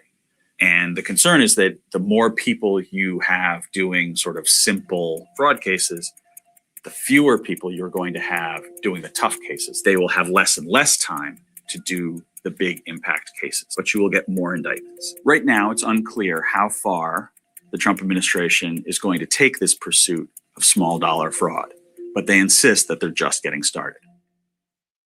The New York Times is so full of garbage. They're trying to spin this as, the Trump admin is going after small-time criminals with the DOJ. Meanwhile, they're letting big-time criminals walk, and they give the example of the Fatburger guy. Well, let's just look into that, okay? So in May 2025, the head of the DOJ criminal division sent out a memo. They said that they were going to be targeting certain crimes and to let other crimes be handled by different departments. And that's exactly what happened with this Fatburger case. Prosecutors argued the alleged conduct fell outside those priorities, the new priorities of the memo, and that an SEC civil case could handle that Fatburger case. And that is exactly what happened. So it's not that the DOJ is only targeting these small immigrants and these foreign shop owners that are stealing a small amount, only tens of thousands of dollars. It's that the DOJ just simply did different priorities. They were going to charge certain crimes. And if those crimes fell outside of that scope, then like these financial crimes, the SEC would handle it. And that's exactly what happened. They handled it. There was a civil case and a settlement was reached. So nobody walked. A punishment was rendered. The New York Times is just like any other mainstream media. They are garbage propaganda, and they only show you half of what's going on. Yep. Can't disagree with that. Not one bit. Not one. Why is the Department of Justice going after? Feed? Where's my feed? It did it again. It did that thing again.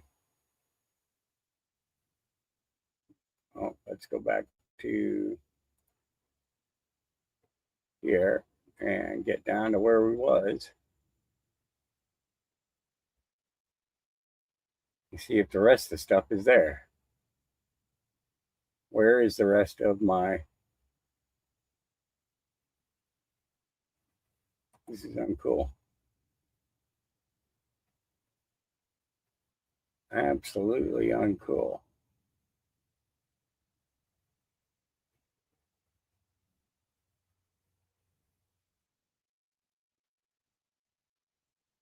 There we go. All right, here we go. Council candidate Desiree Lynch is out on bond. She was arrested this morning in connection with a corruption investigation. She's running to lead the city's 5th district and now faces multiple felony charges. KCRA 3's Carson Wells is live for us in Stockton with what the DA is saying about these charges. Yeah, Curtis, Lisa, Desiree Lynch was arrested around 10:15 this morning on 5 felony charges. I spoke with the San Joaquin County District Attorney earlier today, and he says this comes after a 6-week-long investigation. According to Lynch's campaign website, she is a full-time ICU nurse and a mom, and she announced last week that she would withdraw from the election, but this week she said she intended to stay in the race. She's charged with 3 counts of perjury, false voter registration, and false filing for candidacy. The San Joaquin County District Attorney's Office accuses Lynch of perjuring herself. The DA says Lynch registered to vote and filed to be a candidate using the addresses of places she didn't live. So that thing that they said wasn't happening is still happening? I don't know. I don't know. All right, Dan Scavino put this one out. She says, when you get fired for doing a spectacularly shitty job at an agency with your badge deactivated, building access revoked, and the full "you're dead to us" package, or when you get passed over for ambassadorships, boards, or commissions because there are candidates who are actually more qualified than you, please resist the urge to sprint to every media outlet that will platform your lying bullshit and then falsely attack the people in the presidential personnel office who are out here serving President Trump, the administration, and the American people each and every day. Just take the loss and move on, loser. Thank you for your attention to this matter.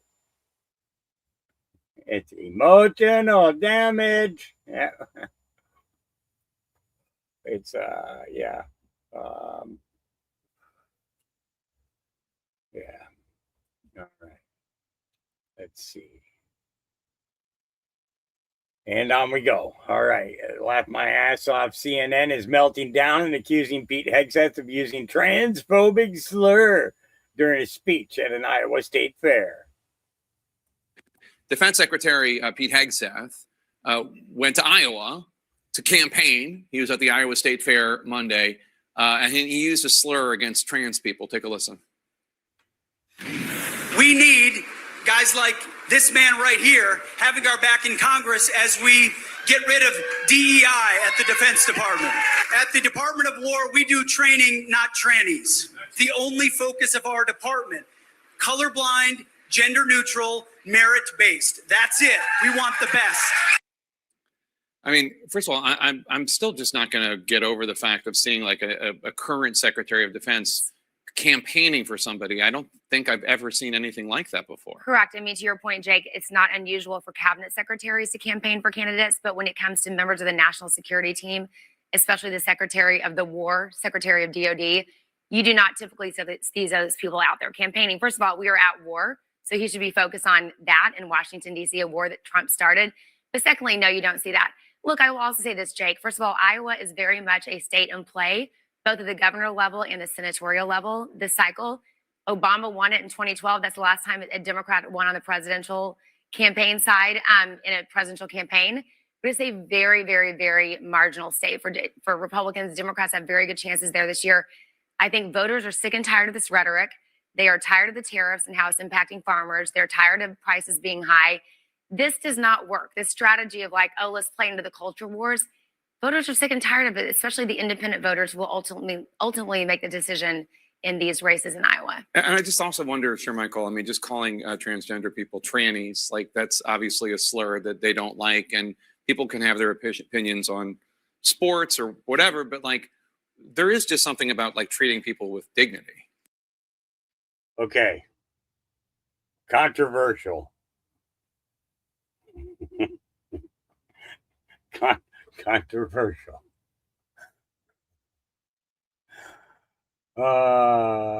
Transformers more than meets the eye. Oh,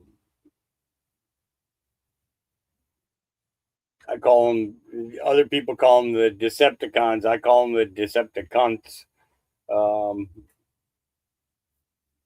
Because they're trying to be something that they're not. It's just in the fact that everybody thinks that you should have to condone it. It goes against God. So I'm sorry, I can't. It goes against God. All right. President Trump says no one has given Islamic Republic of Iran a greater opportunity to make a deal than me. Tragically for them, they have failed to take it. Therefore, today I am announcing the most crushing economic operation ever taken against any country. This will be economic warfare and isolation on an unprecedented scale. Their Navy is gone. Their Air Force is destroyed. Their military factories are now rubble. Their currency is worthless, and their country is hanging by a thread.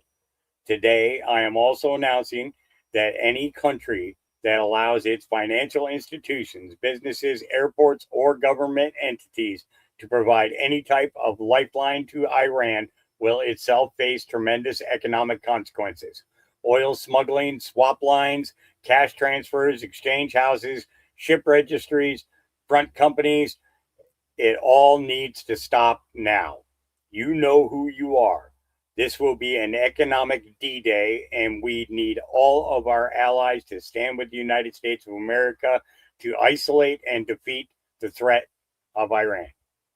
These maniacs are on the ropes, and these historic measures will cripple them and their ability to project terror worldwide. Iran will never have a nuclear weapon. Thank you for your attention to this matter, President Donald J. Trump. So there's that. Now, I'm not going to go into this whole argument or article, but this guy Hassan Piker, you know, he's been he's been a anti-Trumper. He's a absolute communist kind of guy, but he comes from a rich family. He's a millionaire himself, but you know he wants to take all the millionaires' wealth and give it away and all that shit. And it's DSA, Democrat Social America, whatever. You know, but he's an anti-American socialist. Hassan Piker is his name. Well, it turns out that Hassan Piker's brother reportedly held top secret security clearance, worked on Air Force One and the nuclear doomsday plane at Boeing.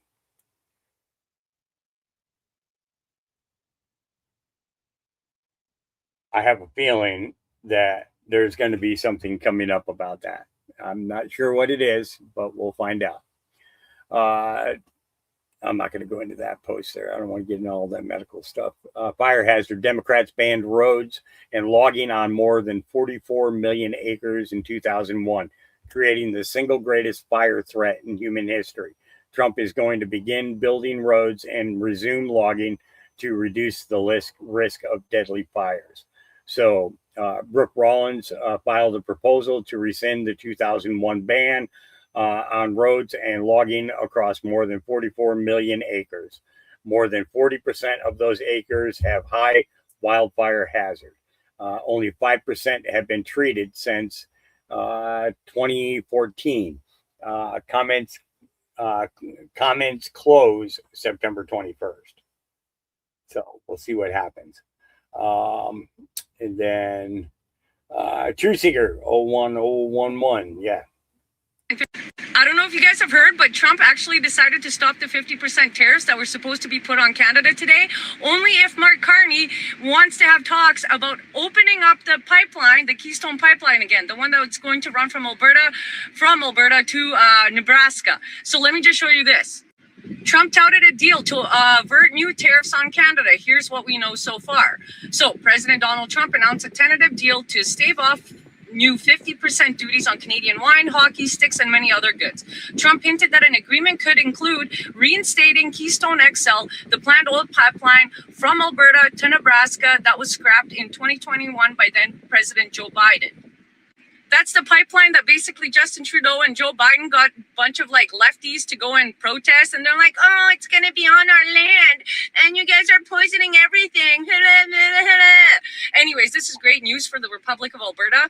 I'm Alberta first, then I'm Canadian.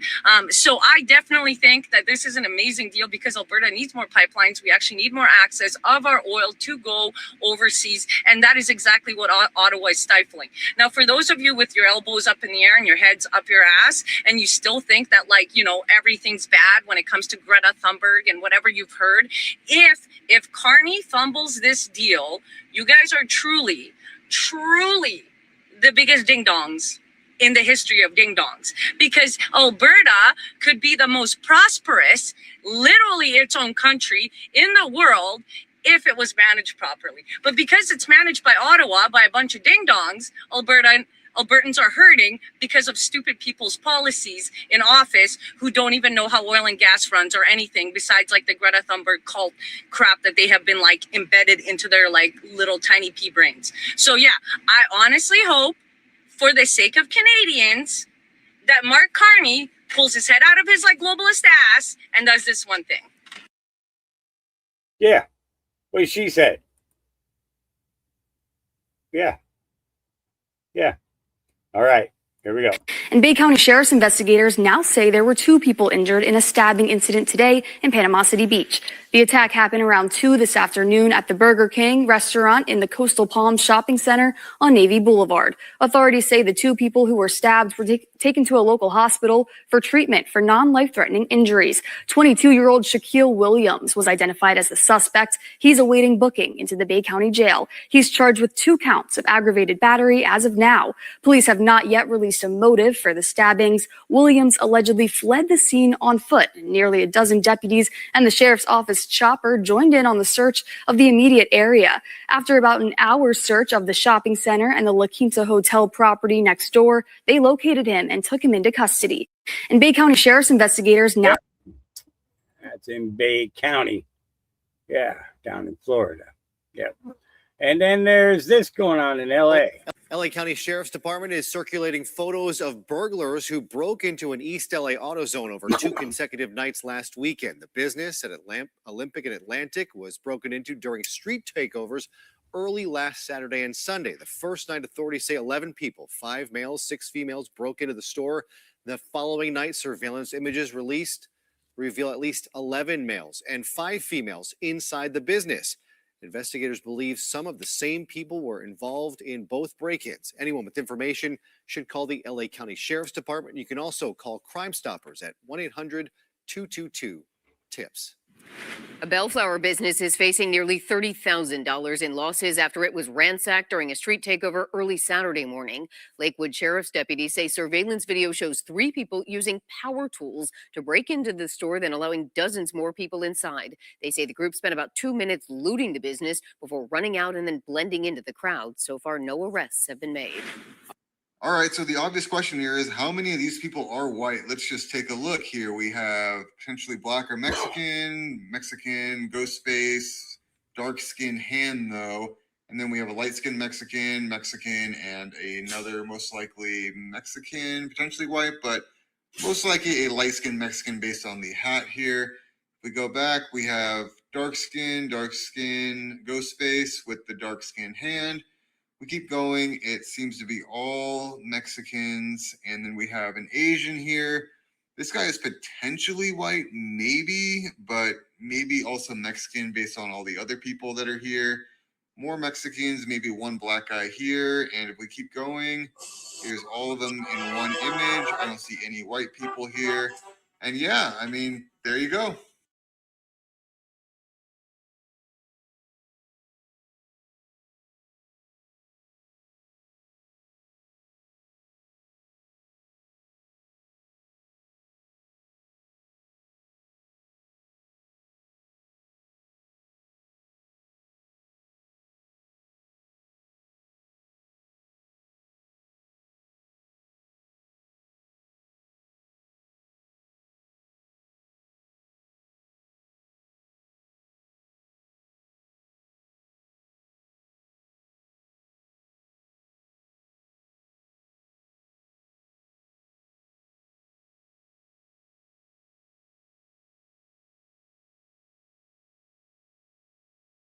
Be right with you guys. I'm on the phone.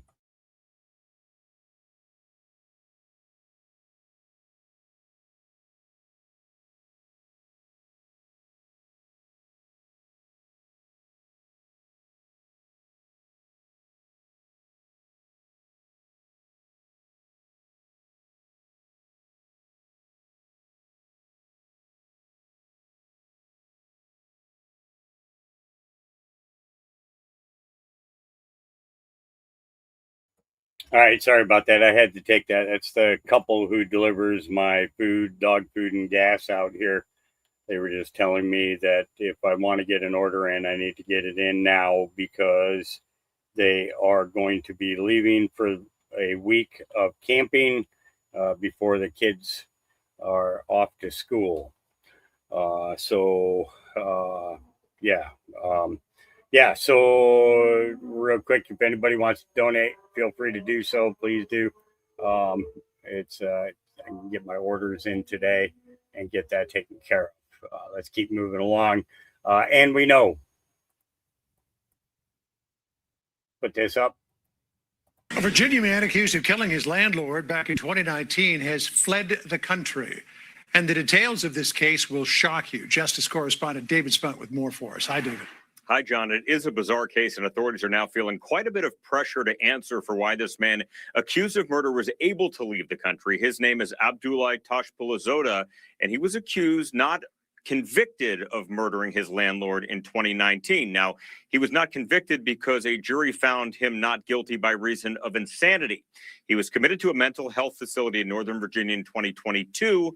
In June of this year, a judge stipulated that he should not be released from custody or hospitalization without further order from the court. But there's a Virginia law that allows mental health facilities in the Commonwealth to grant people who are committed permission to leave a facility without an escort on a day or a 48-hour weekend pass. He was allowed to leave on July 6th, about a month ago, on a 48-hour weekend pass. He never came back to the hospital. He boarded a flight at Dulles Airport, flew to Istanbul, then flew on to Tajikistan. They could be your coworker. They could be the person driving next to you. They could be the person sitting next to you at the pew in church. You sometimes have no idea who they're releasing and what conditions they're under or what medications they're on. In a statement to our sister station, Fox 5 in D.C., the Commonwealth's attorney in Fairfax says Abdullah Tashpulazoda was found by clinicians to be insane at the time he killed Mohammed Hematian. A legal finding that means the Commonwealth would be unable to secure a conviction at trial. Following that 2022 finding, prosecutors have opposed his release at annual review hearings, including in June of this year, where a judge ordered that he continue to be confined in a state behavioral health facility. Well, John, obviously that didn't happen. Yeah. These fucking idiots are getting away with this shit. But some people ain't getting away. 8 seconds was all it took for a nurse from University of Texas medical branch to lose her job this week. That's all it took. She made a video saying that, well, she wasn't saying, but she kind of made a little video meme, throwing up the hands to her patient and walking out the room because the patient was watching Fox News. It went viral. They flooded the hospital's page. We demand this nurse gets fired. And guess what? She got fired. I tell y'all, stop, just stop. 8 seconds. Just saying, yeah. And then President Trump yesterday. Letters with Kim Jong-un. Can't tell you that. But I get along with him. And you know what? The fact that I get along with him, that's a good thing, not a bad thing. He has 57 very powerful nuclear weapons. Should have never allowed it to happen. They should have never allowed it. If I were president, I wouldn't have allowed it. But he's got them. I get along with him very well. I can't let Iran have a nuclear weapon. And I know Kim Jong-un very well. And he's going to be fine. As long as we have a smart president, he's going to be fine. If we have a dumb president, then he's probably not going to be so fine. Are you expecting to meet with him later this year? Yeah, I will be. So he just answered the question of, yes, I will be meeting with Kim Jong-un later this year. Yeah. Just saying, there's something to it. There's something to it. And I think that whole Dennis Rodman thing, you know, we talked about this before. The fact that Dennis Rodman was going over and playing basketball with Kim Jong-un, you know, all those years ago when he was on The Apprentice, remember? He ended up leaving one season because of the fact that he got the invite and Trump encouraged him to take it. They became good friends and Rodman ended up making a few trips over there. I have a feeling that this was all being built up. All right.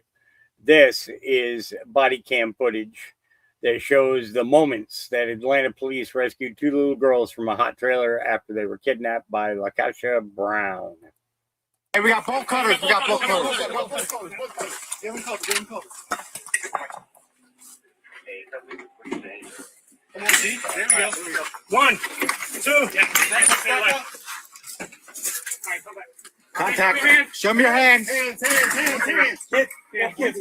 Female to the far left. Female to the far left. Where? Do not move. Hey, man, call out to us. Keisha! Cover that door. Cover that door. Stand to talk. Stand to talk. Listen. We're trying. Hey. Listen, Lakeisha, put your hands up. Put your hands up. Santa, do me a favor. Let's go. Up with you. Don't move or I will shoot you. I got the baby. Don't move. This baby back. You got the baby? All right, stay where you are. Put your hands up. You're all right. Here. Come on, baby. You good? He's good. I got it. Hey, I got basketball already. Okay, I'm getting up.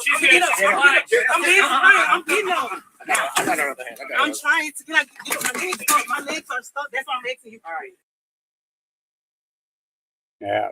So this, Brown was previously arrested for another kidnapping in Alabama, where she stole a 4-day-old baby. She then failed to appear for her court date. We shouldn't have to live like this. Lock her up. They should have locked her up for the first one. She never should have got away with it. All right. Black Christian pastor that spoke at the White House during Trump's inauguration. He just torched the entire Muslim-occupied Dearborn City Council. Here we go. Pastor Lorenzo Sula, I have the honor and the privilege of being the senior pastor of 180 Church, where President Donald Trump came for his birthday weekend. It was there that I had an opportunity to pray over the president. And it was at that moment that he told me I would pray at the inauguration and I would be able to preach at the rededication. The reason why I'm here today, because Dearborn, in all of your prosperity and everything that you've done, the spirit of Hubbard is still in this city. The spirit of racism still dwells in this city. This is a city that has prospered with your mosque and your call to prayer, but yet it's on the back of my people. It's on the back of Black people that we have funded everything you do. You look down on us. Your police enact injustice on us. And when Jake Lane talked about Jesus, he was assaulted because you are not up under American law. You are up under Sharia law. That is the reason why you have made no arrest. You laugh. You are 3 generations of racism in this very city. You know it. You have seen what has happened in this city. And it is my people that have funded you.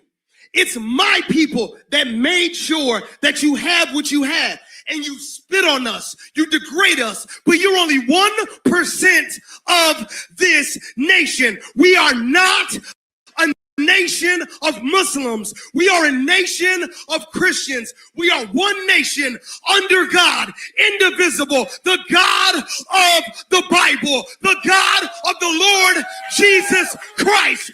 That's the God in whom we serve. I want you to prove to me we're not up under Sharia law. Will you denounce, Councilman O'Reilly, will you denounce Sharia law? Will you denounce Sharia law? Will you denounce, I know you won't. Will you denounce Sharia law? Abraham, you went to Hillsdale. Will you renounce Sharia law? Will you renounce Sharia law? America, we have lost this city. This is a city that is no longer up under American laws. We are up under Sharia law, and we will not have it anymore. Remaining. Enough is enough.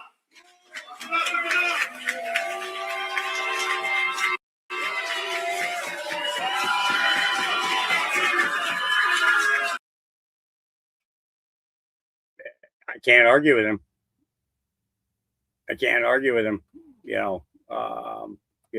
It's distractions.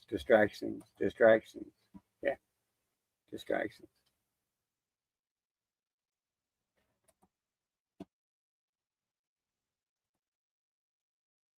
I am holding in my hand the Muslim Brotherhood plan for the destruction of the United States, written 5/22/1991.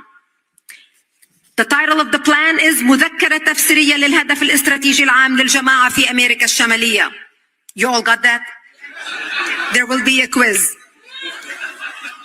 It is titled the Muslim Brotherhood, an explanatory memorandum for the general strategic goal for the group, the Muslim Brotherhood in North America, written 5/22/1991.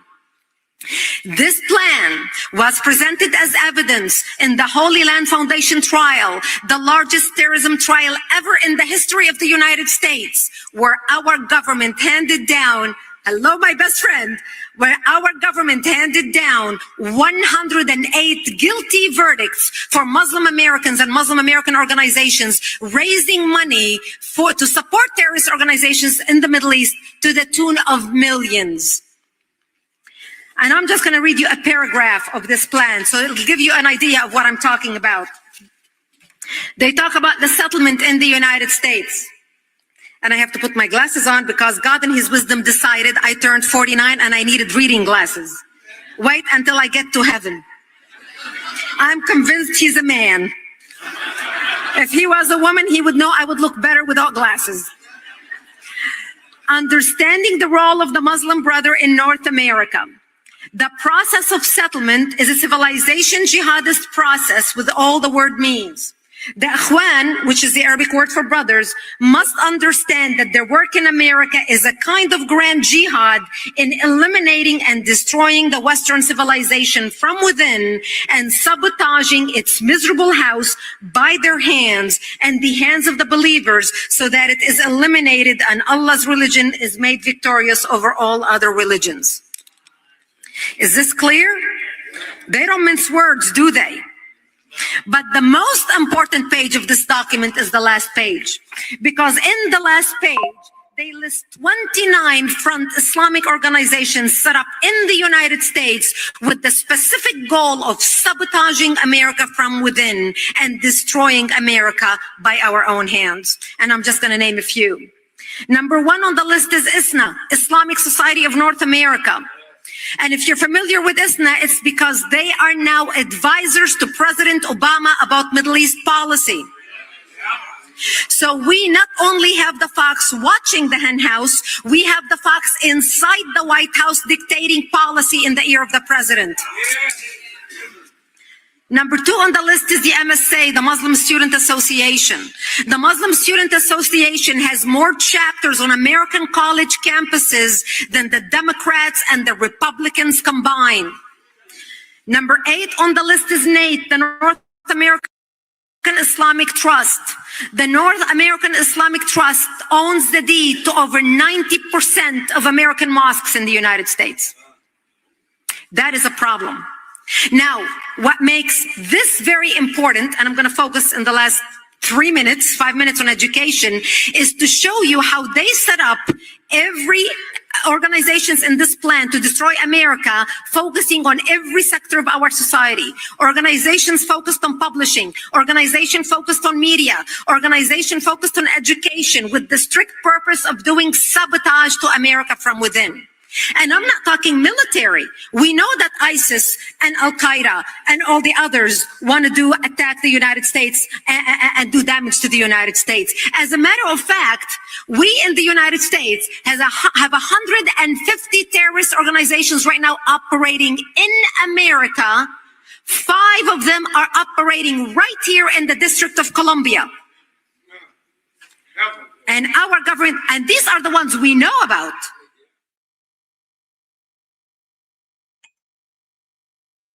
Yeah. Just saying. Just saying. Could be something to it. Where was I? Now I got to go back. It's going to take me out of it, isn't it? Yep. It's going to see. It's distractions. Distractions. Now I got to get back to where I was. I'm in the wrong thing. I'm like sitting here looking for my stuff, and it's not. That's what I'm looking for. There we go. Oh, this is going on right now. And finally, look at this incredible race car. Gorgeous and powerful. I'm sure we cannot wait to see it start its engine. Good luck to all of the drivers and teams on Sunday's race.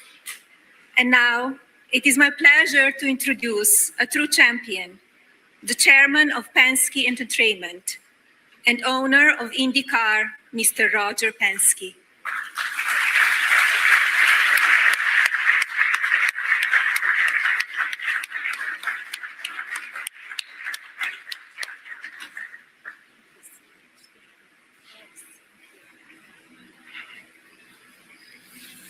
Well, welcome, everyone. What an honor to be here today to represent many of you in the companies you represent, to support the First Lady's program, Fostering the Future. When you think about what the First Lady is committed to in her leadership, her commitment, and also to drive education amongst our younger generation. But you send a powerful message about our country that we are committed to education and fostering the next generation. Our company and Fox have the same core values, and that's giving back. We're so excited today to be part of launching this commitment to fostering the future. Thinking about the young people that are here today, they're going to be the benefactors, have an education, build a career, and I might say many of them might be the leaders of our country and our business. When I think about the future and I think about what we have today, we will have this weekend an amazing, iconic 250-mile Freedom Grand Prix. And it will cap off 250 years anniversary of our country. And with a powerful message that the First Lady has given us, millions of people around the world will see this history being made. And what about the thousands of people who will come here on their own to see the event and be part of that as we go forward? We're very excited. I can tell you, Mr. President and Madam First Lady, we are very excited to be part of this. Your commitment, the country's commitment for youth and education is certainly our rising star. Thank you very much. Yeah. It's crazy. Crazy. All right. And then, let's see.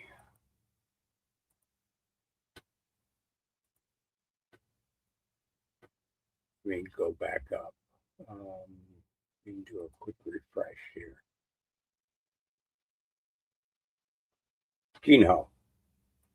All right, let's talk about American greatness. It's the 250th anniversary. And look, drill, baby, drill. And we wrote about this with Trump, drill, baby, drill, about what, a year and a half ago? But here's the interesting thing about it. In this case, we're not talking about drill, baby, drill with oil. It is now drill, baby, drill with heat. Let me explain. Department of Energy, all that research that they've done, EGS. This is groundbreaking because they're using the same drilling technology in United States to drill for rock. Because when you go down 4 miles down, the rock is like 900 degrees and you need these drills to get down there. Now, what happens once you go down there? You simply pour water on it, steam rises up, and they have a steam plant on top of that, and that's electricity. Now, to give you an idea, it's happening now.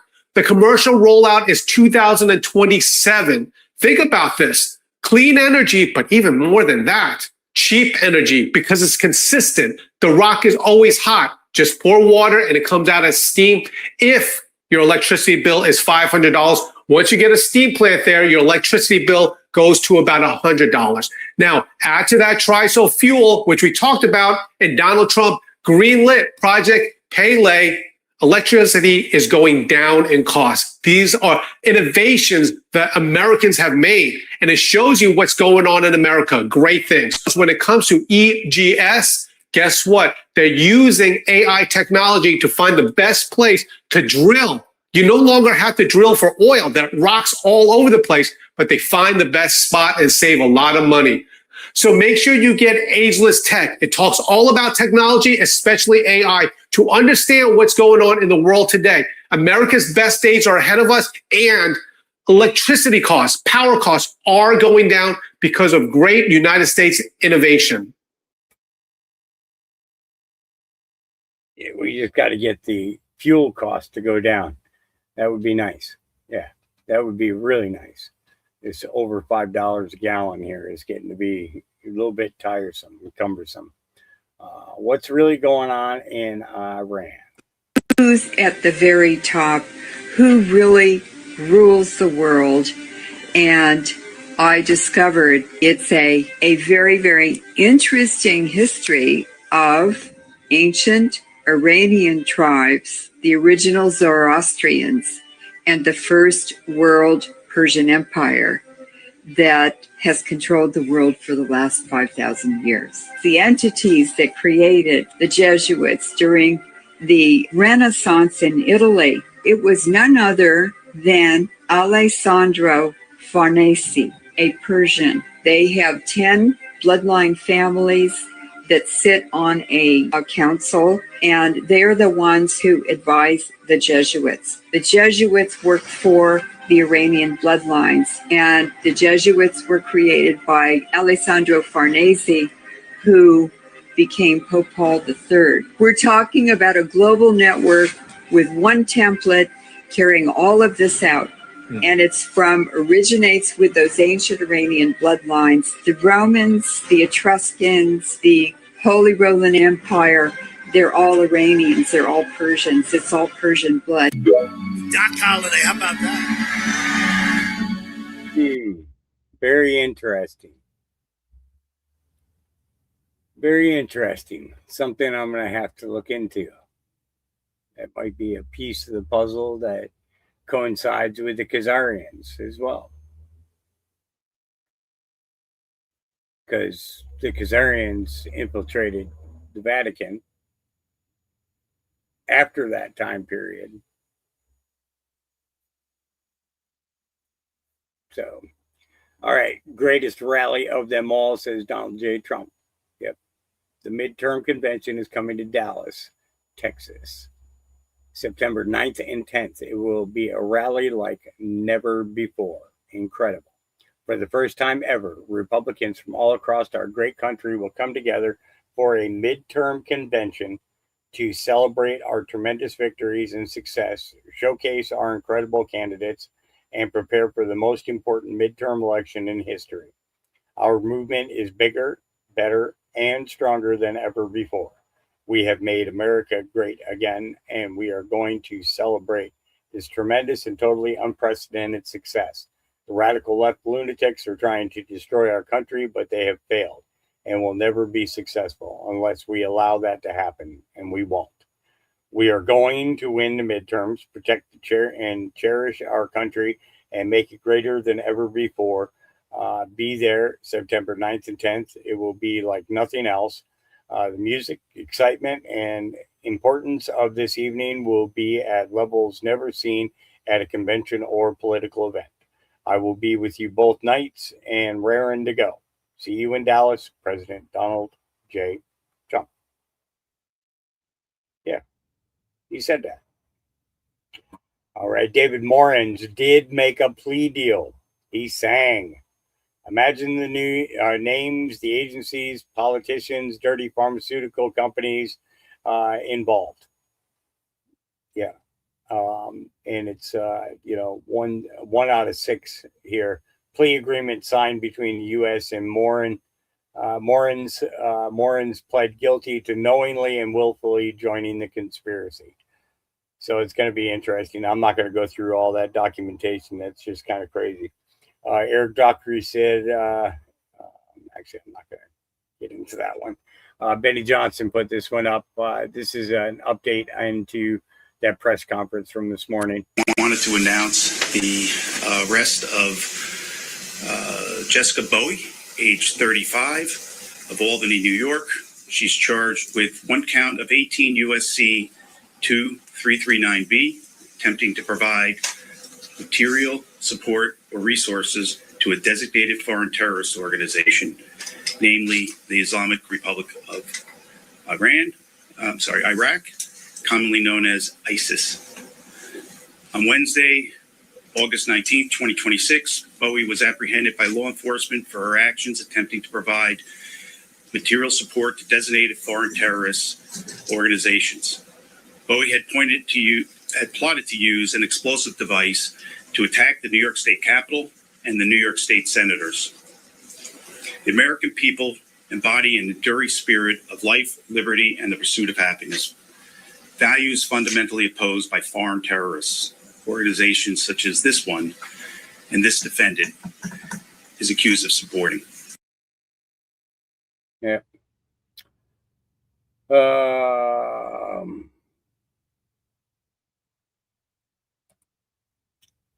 Yeah. And then what else was there? Wanted to announce the okay, yeah, so let's get down to where we were before.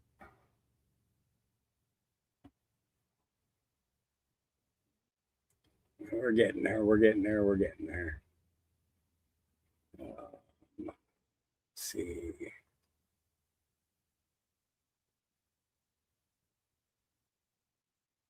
Okay. I was the subject of an assassination attempt February 2024 by an addled left-wing activist 2 hours after being sworn into my job. So any of you who want to report that this is a fiction and does not exist, be there for the sentencing this August. Here we are, Dana. Right now, that sentencing hearing is taking place here in the nation's capital. 24-year-old Ryan English of South Deerfield, Massachusetts, pled guilty for charges related to attempted assassination of then cabinet member nominee Scott Bessent for carrying a dangerous weapon on the grounds of the Capitol, according to U.S. Attorney Janine Pirro. According to court documents, about 3:12 p.m. on January 27th, 2025, a week after the inauguration, English approached a U.S. Capitol police officer near the south door of the Capitol building and stated, "I'd like to turn myself in." English admitted to possessing a knife and 2 Molotov cocktails. Incidents like this and multiple assassination attempts on President Trump's life, which motivated the president to build the ballroom. This is for future presidents. This isn't for me. This is for future presidents. And it's a gift. We're making a gift to our country, spending hundreds of millions of dollars to build a ballroom. There's been some. Yeah. So there's that, and then here we go. She posted a video about her burner phone. Now half the internet is jealous. The best $50 I ever spent was on this burner phone because now I do burner phone weekends. On the weekend, I am not having my iPhone. It starts at 6 p.m. on Fridays and it lasts until 6 p.m. Sunday. I'm on the burner. If you need me, you have this number. And if you don't have this number, then you won't need me. And that is my burner phone weekend. It's just me, my burner phones, and my bananagrams against the fucking world. She posted a video about her burner phone. Now half the internet. And it is a thing because there is another report that came out in regards to it, commending this young lady for giving such a wonderful idea to make sure that family time can be family time, vacation time can be vacation time. You have a burner phone, which is for your emergency contacts, and all your other stuff stays on your other phone, and you don't have all of that. You don't, and it's, you notice she used a cheap flip phone. Okay, so she's not going to spend time on the internet. Okay. She's going to be taking time to enjoy the sights, and she's probably going to end up taking a real camera with her. okay, to take real photographs and such instead of, the smartphone kind of thing. I think it's a great idea. I think it is, for people who, yeah. So, all right.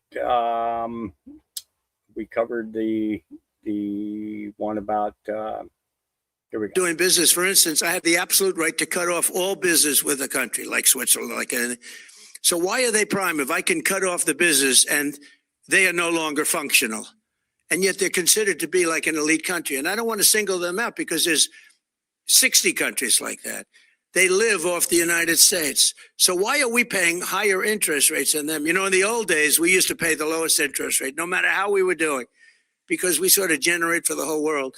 And I want to see it where interest rate, and I have to tell you, we have a wonderful chairman. I think he's doing a great job. The problem is he has a board, and it's a political board. It's people put in by Obama, Biden, and me. And there are quite a few members still left, as you understand. And so they vote to raise interest rates. I don't know if they're doing it because they think they're doing a good thing or because they like the politics of it. But my point is, years ago, 25 years ago, when the country announced good numbers, interest rates went down because we had a stronger country. Now, when we announce good numbers, the better they are, the worse it is for interest rates. So we could have a GDP of 10 times. They say, oh, it's going to be 3 times or 4.1. We could have a GDP of 10, 12, 15 times if they just leave us alone. Let the rates go down. We should pay the lowest interest rates. Every point of interest is $600 billion. Think of that. Every point of interest is $600 billion. 2 points means we make a fortune, but we keep driving it up. It's a very unfair system. And I've said it now for a long time. When our country does well, interest rates should go down. Every time I hear our country's doing well, I say, oh, it's too bad because they lift up interest rates. They should drop interest rates because it means we have a strong country. And it's all based on credit, meaning good credit. And we have the best credit. And we'd pay off the debt very easily, very quickly. But if somebody's paying 0.5 point, we should be paying 0.5 point, not somebody else. Right now, I think it's Switzerland has the lowest. Again, and I don't want to single them out, but if you take our business away from Switzerland, they have problems. So why are they paying 0.5 point and we're paying much more than that? Doing business. Yep. So Trump's calling them out, on the Federal Reserve for making us pay higher interest rates than other countries who only thrive because of us, which is true. Yep. And then we got this here. Meanwhile, the Trump administration is ramping up its campaign against the International Criminal Court. How? Well, the administration is taking action against the ICC's top officials. Foreign Affairs correspondent Alex Selby joins me. Alex? Yeah, Greta, well, this is the most aggressive action to date. The Trump administration hitting the ICC president as well as the top prosecutor with these new sanctions, which is part of this much larger campaign to fully dismantle the court. The State Department is now accusing Tomoko Akane and Abdoulaye Sai of trying to investigate, arrest, or prosecute officials from countries that never consented to ICC jurisdiction. Now, Sai right there on the right, he's up for election as an ICC judge and currently serves as the senior trial lawyer on the team that sought an arrest warrant for Israeli Prime Minister Benjamin Netanyahu. And now the administration is warning that the court could go after Americans next over strikes on narco boats off the South American coast or even domestic deportation actions. Now, the United States already rejects this court's authority, but now it's pressuring allies to boycott the Hague-based institution. If you want to know a little bit about it, Jack Smith used to work there. These are the people that think they can go out and basically indict any world leader and haul them into The Hague. So we tried to get them to reform and listen to us. They wouldn't do it. They're very arrogant. We've now begun an effort to really try to bring that court to heel. By the way, there's no information that they're after me. Now, at least not yet, but these sanctions, backed by the Treasury Department, freeze the officials' U.S. assets and cut them off from the American financial system, which could have ripple effects for their holdings overseas as well. Last year, the administration sanctioned several other ICC officials over the court's pursuit of Israeli leaders for the current actions in Gaza, as well as its earlier probe of U.S. troops in Afghanistan. Secretary of State Marco Rubio calling it a whole-of-government effort with the State Department ready to take further action to dismantle the court, at least how it stands in its current form, Greta. That's an amazing story. Anyway, Alex Selby, thank you. Thank you. Yeah. ICC's going away. Yep. So then controlling the airports, Air Force One, JFK, Mickey Mouse clock, 10:10, and more. You see on Absolute Storm at 6 p.m. He says, "Welcome to President Donald J. Trump International Airport. You can now see DJT printed on the boarding passes for the first time. And guess who made a surprise appearance? The president called me to speak to the hardworking crew on the ground. Check it out. Actually, let's go here. It's probably that. Mr. President, do you know where I'm at today? I'm at one of what will soon be the greatest airport of all time, but it does have the greatest name. This is the first day we're printing boarding passes that say DJT on them. All over the world, they're talking about it. You know, Sean, they're talking about it all over the world. What did you think of the brand new sign? I love it. It's gorgeous. Gorgeous. So today's a big day. It is a big day. It's the first day we are having boarding passes with DJT. Congratulations flying in. First day DJT. Thank you very much. It was a pleasure. And screenshot those. It's a big deal. Thank you. You can show your grandkid. A lot of people were surprised as they looked at the ticket. They're like, wow, this is not PBI anymore. This is DJT representing the greatest president that's existed in American history. Obviously, I support Donald J. Trump. Look at she has her Donald J. Trump pin on. You gotta go. Thank you for He works, I mean, I don't know how he does it. This is a huge airport. It is going to be big, the best. It is the Donald J. Trump International Airport. Amazing.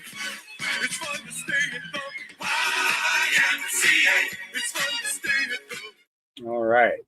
Yeah. Secretary Sean Duffy. Yeah. So, all right. And then we got President Trump was ahead of his time. This is from 2012. Donald J. Trump. Iran is threatening to shut down the Strait of Hormuz, and Barack Obama won't approve the Keystone Pipeline. His energy policies make America weak. Just saying. That's from 2012. All right. And then here is yesterday's Promethean action. Last night, President Trump announced a 3-day pause in a war, and it wasn't about Iran. Here's what he posted. I have paused the 50% tariffs against Canada that were scheduled to kick in tomorrow morning for a 3-day period, based on the fact that Canada and the United States, subject to the finalization of documents, have a deal. The great Keystone XL pipeline, long ago killed by sleepy Joe Biden, may be awoken from the grave. Now, the media will focus on the Keystone Pipeline aspect of this and whatever else is evolving from the ongoing USMCA trade negotiations. But there is something much bigger going on, and it ranges from what White House advisor Peter Navarro accused Canada of being one of the countries engaged in a basically modern form of smuggling, to a Canadian member of parliament who's organizing a petition to throw the U.S. ambassador to Canada out of the country. This isn't a trade dispute. This is a war, and it's been going on a lot longer than the conflict with Iran. I'm Susan Kokinda, and I've tracked how the British Empire rebrands itself in order to keep up the war against American sovereignty. That's what we follow here at Promethean Action, and if that's a fight you want to be in on, hit those like, share, and subscribe buttons. Here's what I'm going to cover today. 1, the outlaw ledger, that is, what Canada actually does versus what it says it does. 2, how the speeches of 2 cabinet officers, one American and one Canadian, highlight the real battle lines. And 3, who's behind the recall petition and the larger strategy. So last week, Canada's Interior Minister, Melanie Joly, was in London at Chatham House, selling Canada to the assembled audience as a, quote, stable, grown-up, reliable partner, as opposed to the United States, of course. But here is how that grown-up partner operates. 4 days ago, the White House put out a report called the Great Transshipment Scam. And here's what the president's trade advisor, Peter Navarro, said about it. But what happened beginning immediately in 2018 is that China strategically began to develop methods of what's called transshipping. It's basically a modern form of smuggling. As Navarro was describing how the Chinese repackage their goods into products that are produced in countries with lower tariffs in order to, quote, smuggle them in, the broadcast was showing just what countries are involved, and Canada is near the top of the list. But that's not the only list that Canada is on. When the administration escalated its tariff strategy back in July, it targeted countries which failed to enforce measures banning goods produced by forced or slave labor. Canada is on the short list of 6 countries which failed to enforce their own laws. Then there are the dirty money flows, which are the hallmark of the empire's deregulated financial system. They have a name for the Canadian side of it. It's called snowwashing. Transparency International Canada put the problem bluntly, quote, "There are more rigorous checks to obtain a library card than there are to set up a shell company." And they said this leaves Canada, in their words, with, quote, "some of the weakest corporate transparency laws in the world." And the money that gets washed is not petty cash. British Columbia's Cullen Commission, a full public inquiry whose final report was released in June 2022, documented what investigators called the Vancouver model, cartel and triad money from the Sinaloa and CGNG cartels and Chinese triads laundered through casinos, luxury cars, and real estate. In BC real estate alone, the estimates ran from 800 million to over 5 billion a year. Now, if that reminds you of how the City of London and its offshore Caribbean islands house drug cartel and terrorist money, including the IRGC, it should. That is the empire's business model. So that's just part of the rap sheet on Canada, the stable, reliable, grown-up partner, in Minister Jolie's words. So the USMCA fight, the trade negotiations that everyone is watching, that's one flank. Canada doesn't cheat on trade because of sloppy enforcement. It uses trade to erode American economic sovereignty by design. That isn't a trading partner. That's an outlaw with a flag stapled to it. Now, if you want to track the British Empire's long war against American sovereignty before it hits the headlines, subscribe to Promethean Action's free newsletter. The link is in the description. Because none of this is really about tariffs or forced labor lists. It's about 2 different systems.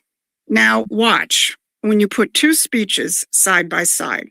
One happened in Midland, Texas, by our energy secretary in front of oil and gas workers, and the other by Secretary Jolie again at Chatham House in London, in front of Britain's premier foreign policy establishment. Same subject, energy, and they couldn't be farther apart. Here's what Chris Wright, the U.S. Energy Secretary, said. Think about that. Human life expectancy at birth globally was 30 years, 20,000 years ago. It was 30 years, 200 years ago. The most transformative force ever to visit human civilization. Well, besides family and faith and morality and those things that power our inners. But the most transformative thing to the physical condition of humans ever is oil and natural gas.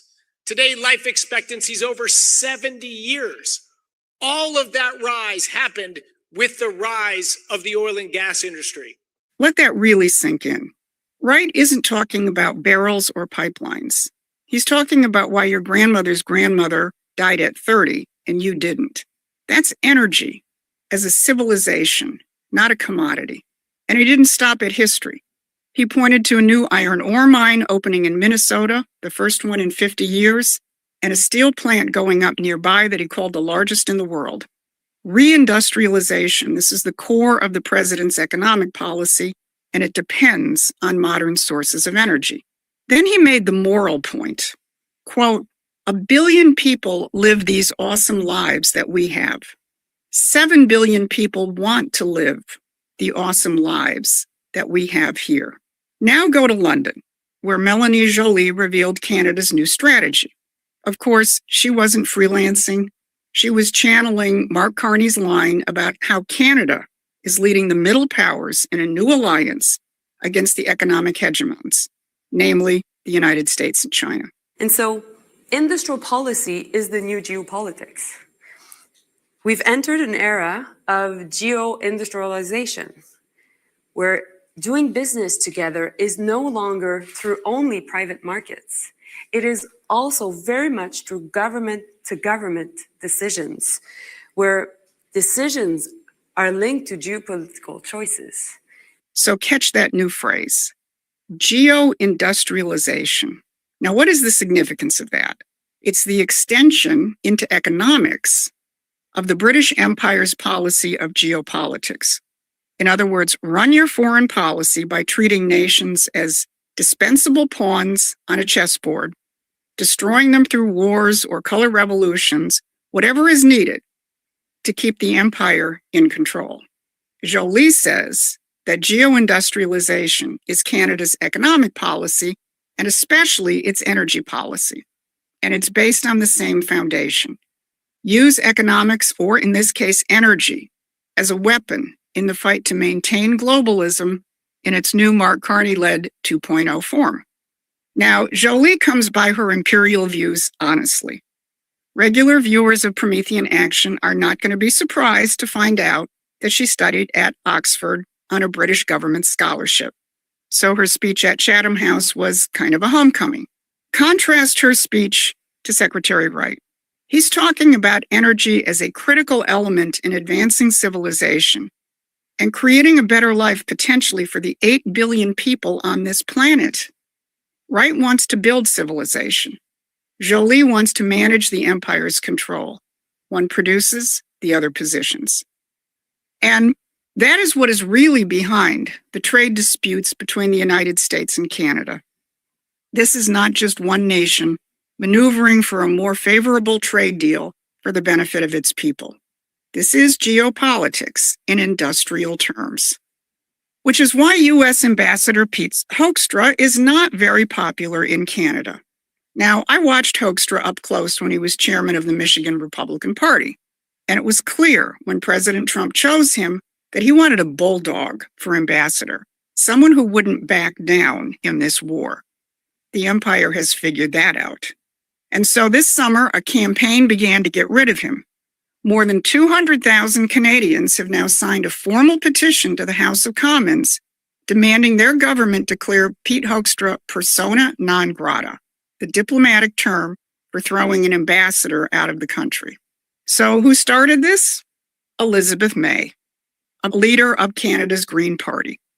She was born in Connecticut to a British father who hated living in the United States. So the family left for Canada and she renounced her American citizenship altogether. She spent the next 4 decades as a professional environmental activist, running the Sierra Club of Canada and campaigning against the oil, the gas, and the industry that built the modern world before becoming leader of Green Party. Now, the petition can't actually expel anyone. It forces the government to file a written response. But the Canadian government has been silent so far. And read what the petition actually objects to. It attacks Hoekstra for normalizing talk of Canada as a 51st state, and for the fact that officials from the movement for Alberta's independence met with the U.S. State Department 3 times over the past year. Think about what that tells you. The province the establishment is most afraid of losing is Alberta, the one that produces the energy. The one, by the way, where the Keystone Pipeline originates. Which brings us to a question that the petition can't answer. If Canada is so eager to remove our representative from their country, what exactly is their representative doing here? Let's go back to what Mélanie Joly is up to on this side of the pond. Here's what she told Chatham House she is doing. I was in Boston last week, meeting much more with the Democrats, but also I'll be heading to many different cities, Chicago, going to Texas, Florida in the next few weeks. So, and understanding also what's the position of different lawmakers within states, but also at the federal level. So a cabinet minister of a foreign government is moving through American cities in the middle of a trade war, Sitting down with the political opposition, taking inventory of which of our own in Congress and our own state houses might take Canada's side against our own elected government. So this isn't just about the USMCA or tariffs. Canada doesn't cheat on trade because of sloppy enforcement. It uses trade to erode American economic sovereignty, and it's not an accident, it's the design.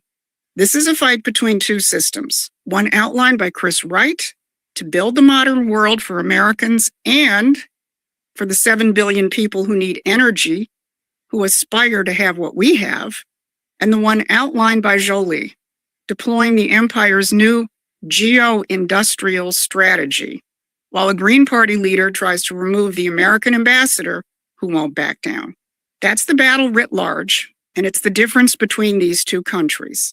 One is a sovereign republic, the other is an imperial outpost, and the man running it is the empire's own central banker. Donald Trump understands that, and so do we. So if you want to be part of that fight, join Promethean Action as a supporting or a contributing member. This has been your Wednesday update. Thanks for watching. Yeah. So Promethean Action. Yeah, Susan Kokinda. That's who that young lady is. And, Department of War, this is the official account for the Office of the Undersecretary of War for Research and Engineering. And sorry to keep you waiting, Patriots, complicated business. And this is the image you put up. Sorry to keep you waiting, complicated business.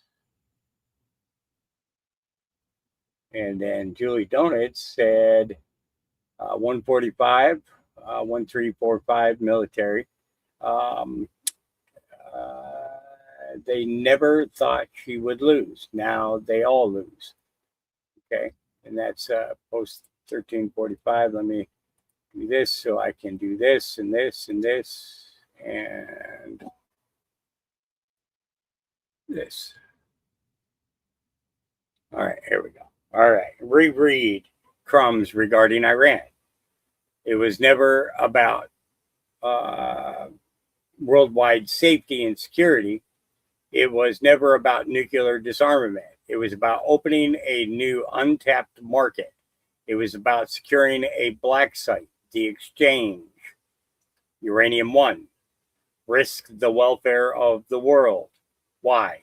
Money. Organized, planned by BC/HIRC, Bill Clinton, Hillary Rodham Clinton. Carried out by Hussein. Remember, HRC ran against Hussein. Uranium One, donations to Clinton Foundation. 1.7 billion in cash transferred to Iran. 4 routes, 5 planes. Did the total withdrawal actually depart EU? Why EU? European Union. Define bribe. Define kickback. Special interest groups. SIG. What U.S. European companies immediately closed large deals in Iran post-deal?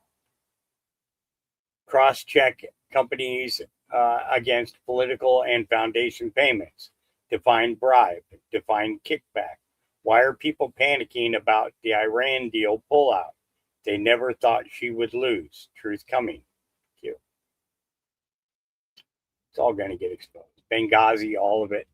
It's all going to come down. It's all going to come tumbling. Tumbling, tumbling, tumbling, tumbling down. Yeah. Let's see. Then Omaha, Nebraska. 5 child predators arrested. Child predators. Omaha's news leader is there as local Homeland Security investigators arrest an alleged child sex predator. Thanks for joining us. I'm Julie Cornell. I'm Bill Shermer. 5 suspects in total were arrested last week as part of an effort by federal, state, and local law enforcement. Homeland Security took KETV Newswatch 7's Madison Perales behind the sting operation. She brings you this exclusive coverage. Homeland Security Investigations tells me this operation revealed nearly 150 people interested in commercial sex. Once undercover agents said the sex worker was a minor, 46 of them still showed interest. Officials tell me this reveals a concerning broader national trend that people are looking for sex with children.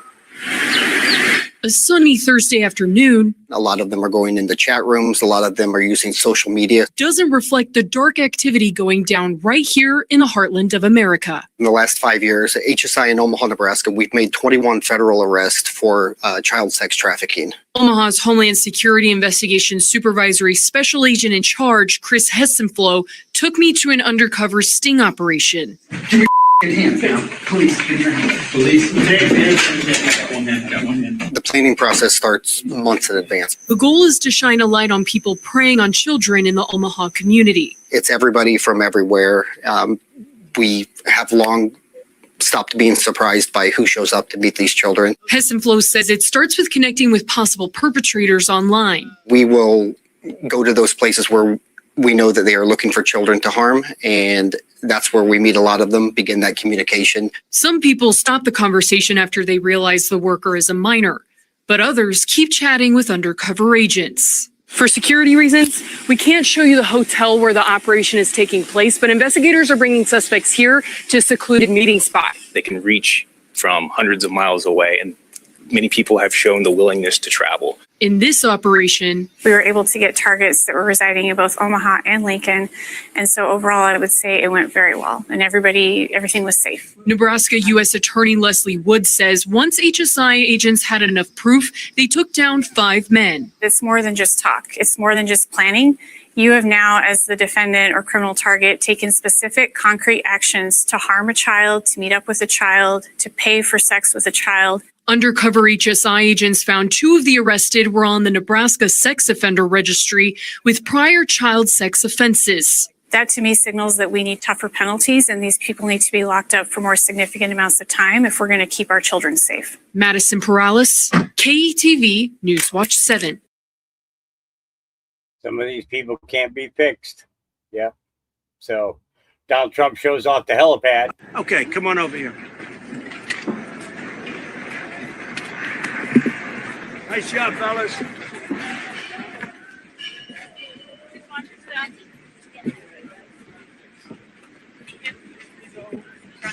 Does anybody know the word media? This is serious media.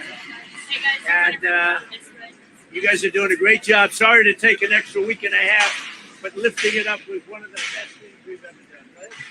Lifting it up, right? Thank you, Jared. I knew you didn't like that, but and it still drains. I watched it. There's enough drain. But the lifting it up was a big element.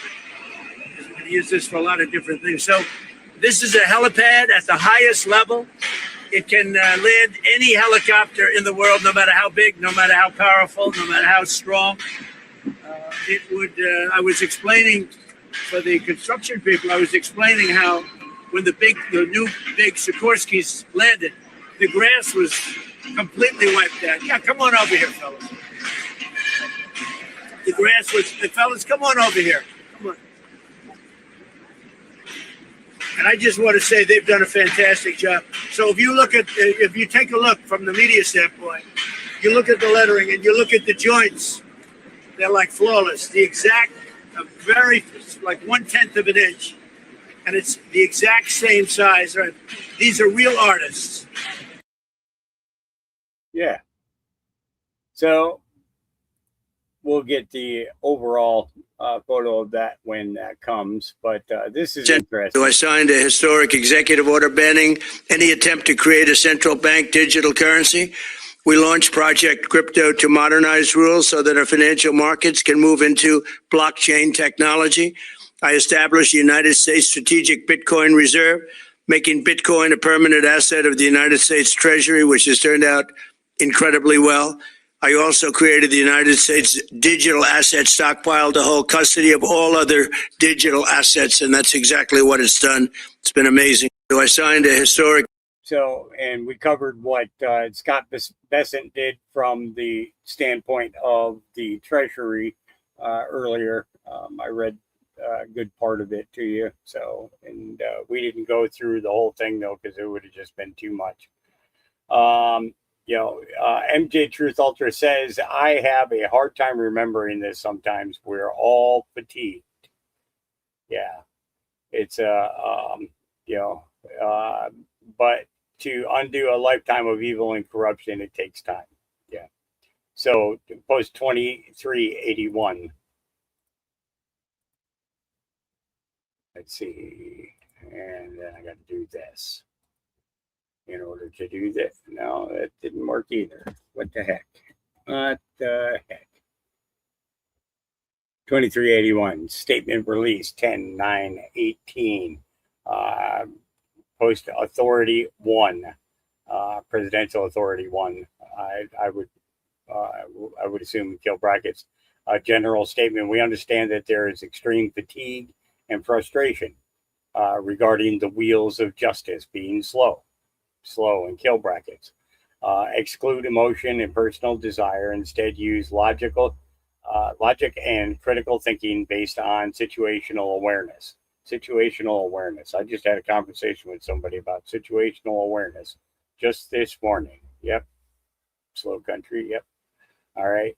So undo a lifetime of evil and corruption, infestation, and kill brackets in the span of less than 2 years with a corrupt DOJ and FBI in place. Processing and planning, law and order in kill brackets, military op in kill brackets. How can you make arrests non-military prior to first fully cleaning out corrupt elements at the top of those departments, FBI, DOJ, that oversee investigation and prosecution in the United States? They themselves are the very ones engaged in the illegal treasonous acts. James Comey, director, fired. Andrew McKay, deputy director, fired. Jim Rybicki, chief of staff and senior counselor, fired. James Baker, general counsel, fired. Bill Priestap, director of counterintelligence, Strzok's boss, cooperating witness, power removed. Peter Strzok, deputy assistant director of counterintelligence, fired. Lisa Page, office of general counsel, fired.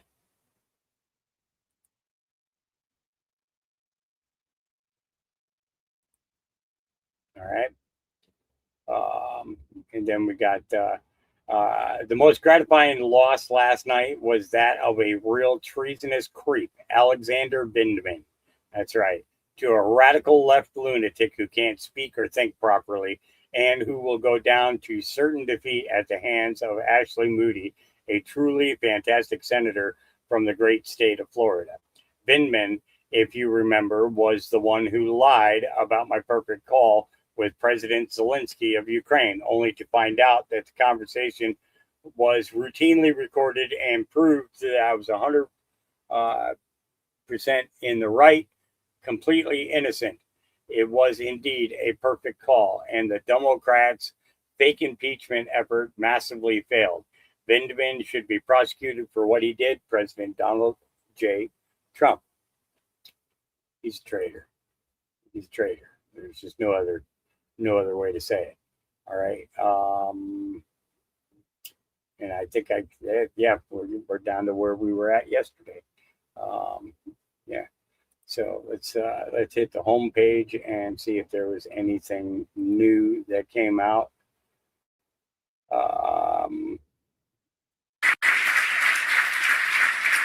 And Scott, if the First Lady had come up, you have something special for the drivers to present to the First Lady.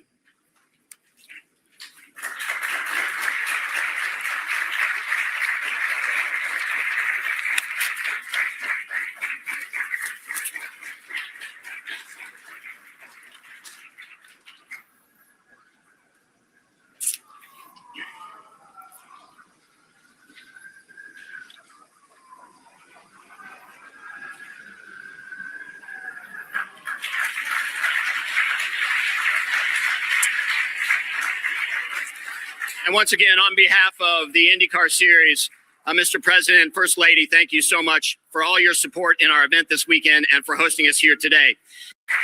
Yeah. So that is the IndyCar drivers Graham Rahal, Alexander Rossi, and Scott Dixon and Scott McLaughlin just presented the First Lady Melania Trump with an IndyCar helmet with Melania on the front. And that'll be worn by a driver this weekend. Yeah. So Los Angeles Mayor Karen Bass reveals Nithya Raman has missed several thousands of votes on legislation. As a matter of fact, I believe you have missed several thousand votes because you don't show up to work. On the LAPD, Bass blamed Raman's vote against increasing the size of the department for the issues facing recruiting. You have a lot of nerve talking about the hiring of police officers when we finally reached the point where we had a decent sized class and you voted against it, which was the reason we couldn't have the class. It passed, by the way. It did pass. You voted against it. It's right here in black and white. Nithya Raman voted against a plan to hire additional LAPD officers. Looks like they were planning on hiring 170 additional officers. So this woman misses thousands of votes, but she manages to make this one, the one against hiring police officers. You do not hate Democrats enough. As a matter of fact, I believe. Yeah. Karen Bass. Yeah. Crook in her own right. Iran is slowly realizing that President Trump and the U.S. military are succeeding in covertly sneaking oil out of the Strait of Hormuz to the tune of 10 million barrels a day. Here we go. The U.S. is quietly breaking Iran's grip on the Strait of Hormuz. American forces reportedly protecting tankers moving some 10 million barrels of oil every day through the waterway as President Trump opens up another front threatening economic D-Day for countries that help Tehran stay afloat. Let's bring in the former defense secretary. The U.S. is quietly breaking. Yeah. It's happening, but nothing's happening. It's happening, but absolutely nothing is happening, guys. Nothing is happening except for this. Your donation to our campaign is more critical right now than ever before. Let me explain. Thanks to LA's Supermatch program, every qualified donation from Los Angeles residents is matched 6-1 by the city. But after the primary, wait a minute, what? We had to start over from scratch. So we need you to rush your matching donation right now to help fuel this campaign. Chip in $5 right now, and the city turns it into $35. Chip in $25 right now, and the city turns it into $175. Make your matching donation today. Thank you so much. So not only are you taking money from the people, but you're taking money from the people.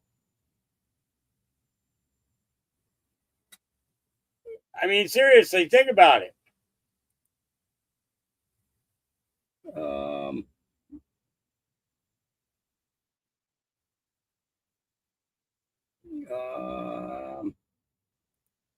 Give me 1 second, guys. Bear with me for a second. I got to look at something.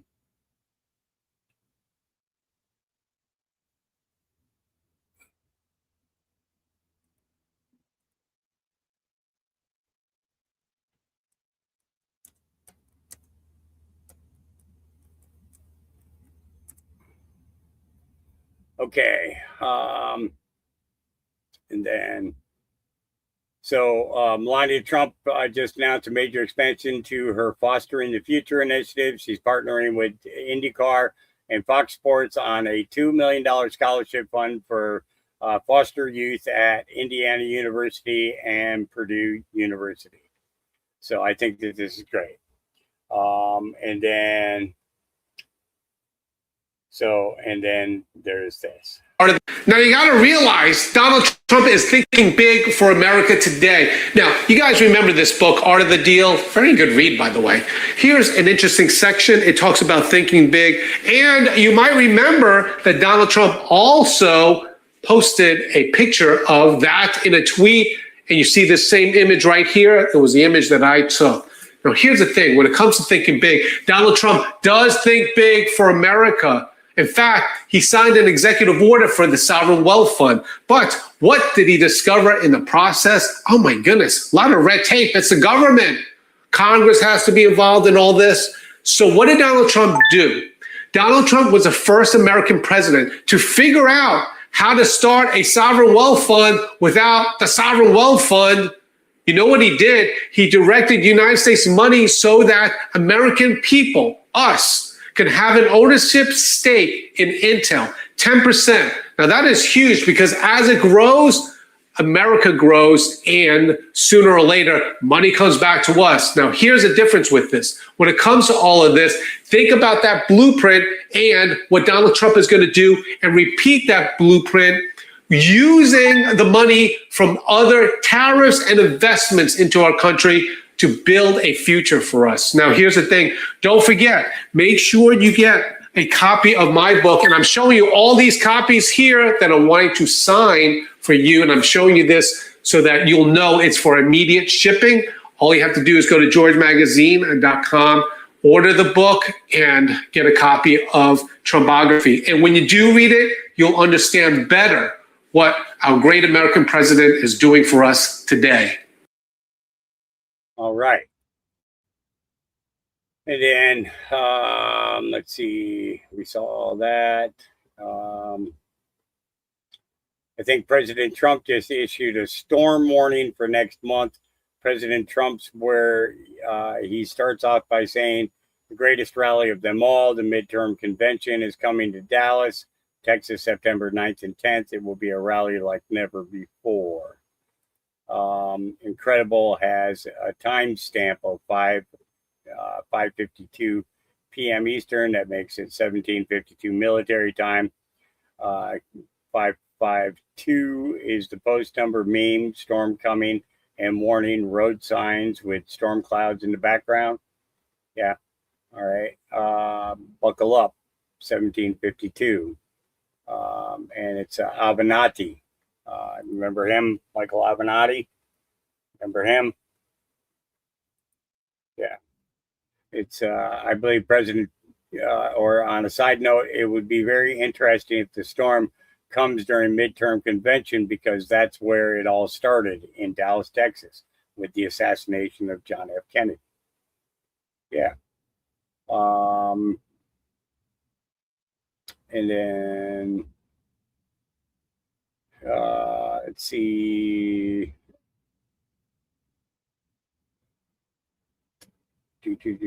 Golden Dome. The Golden Dome just crossed from vision into operational architecture, much like Caroline stated. Let's get into the details in a bit. It's the Pentagon successfully connected sensors, communications, and defense weapons into one kill chain, detect the launch, identify the threat, preserve the track, move the data, and destroy the weapon before it reaches American soil. As Reagan outlined in 1983, the Security Defense Intelligence Report. Construction is underway at Fort Story in Virginia Beach on the first operational site, one node inside a much larger continental defense mesh connecting satellites, radar.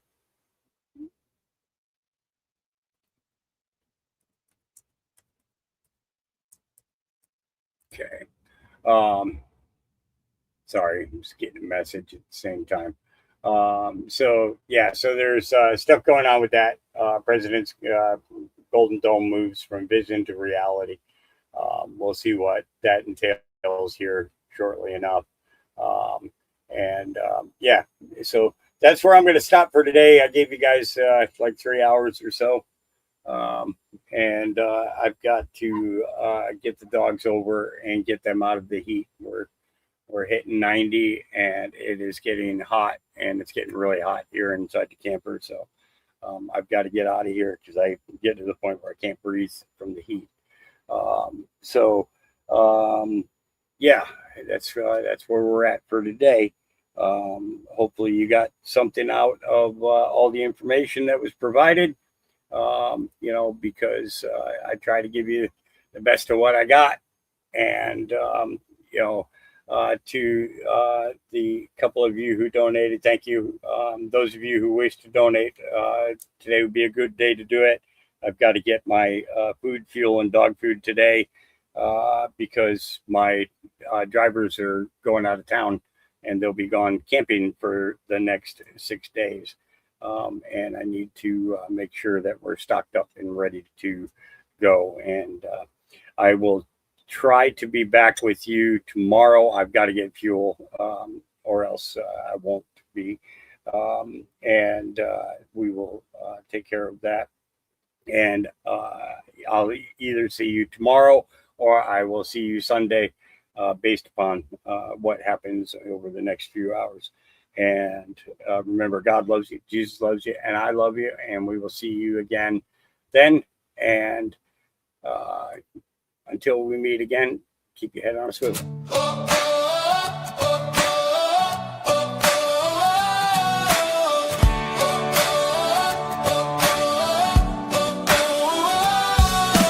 Woke up this morning to a world on fire. Everybody shouting, climbing walls of wire. Fear on the TV, lies across the screen. Hard to know these days what anything means. But I hear my Father's voice down in my soul. Stand up straight, don't let the darkness take control. Love your neighbor, hold the line, stay alive. Open up your eyes and let your spirit drive. Don't let the noise pull you under. Don't lose your heart in the thunder. Keep your head on a swivel, keep your eyes on the light. There's still love in the middle of the fight tonight. When the road gets narrow and the world feels cold, keep your heart wide open and never let go. Keep your head on a swivel, but your soul on the rise. There's a whole lot of beauty still left in these eyes. Yeah, the world may shake, but we're not gonna break. We were born for more than survival.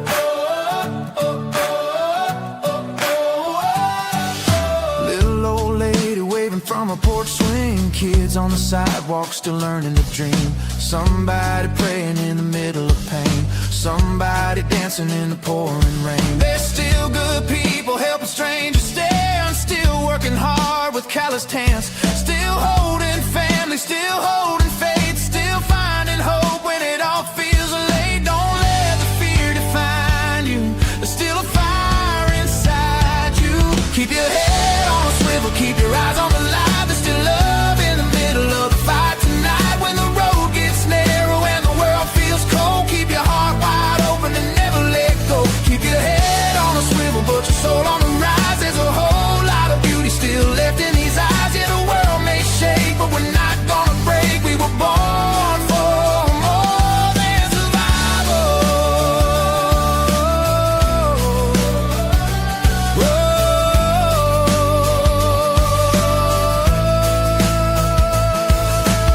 Oh, don't forget who you are. You were made from the dust and the stars. Oh, even when shadows fall, love is still the strongest thing of all. Keep your head on a swivel, don't lose your grace. Every scar tells a story, every soul has a place. And if somebody stumbles, you help them stand tall. That's the kind of strength that can heal us all. Keep your head on a swivel, keep your faith alive. There's still hope for tomorrow as long as we try. Yeah, the world may change, but love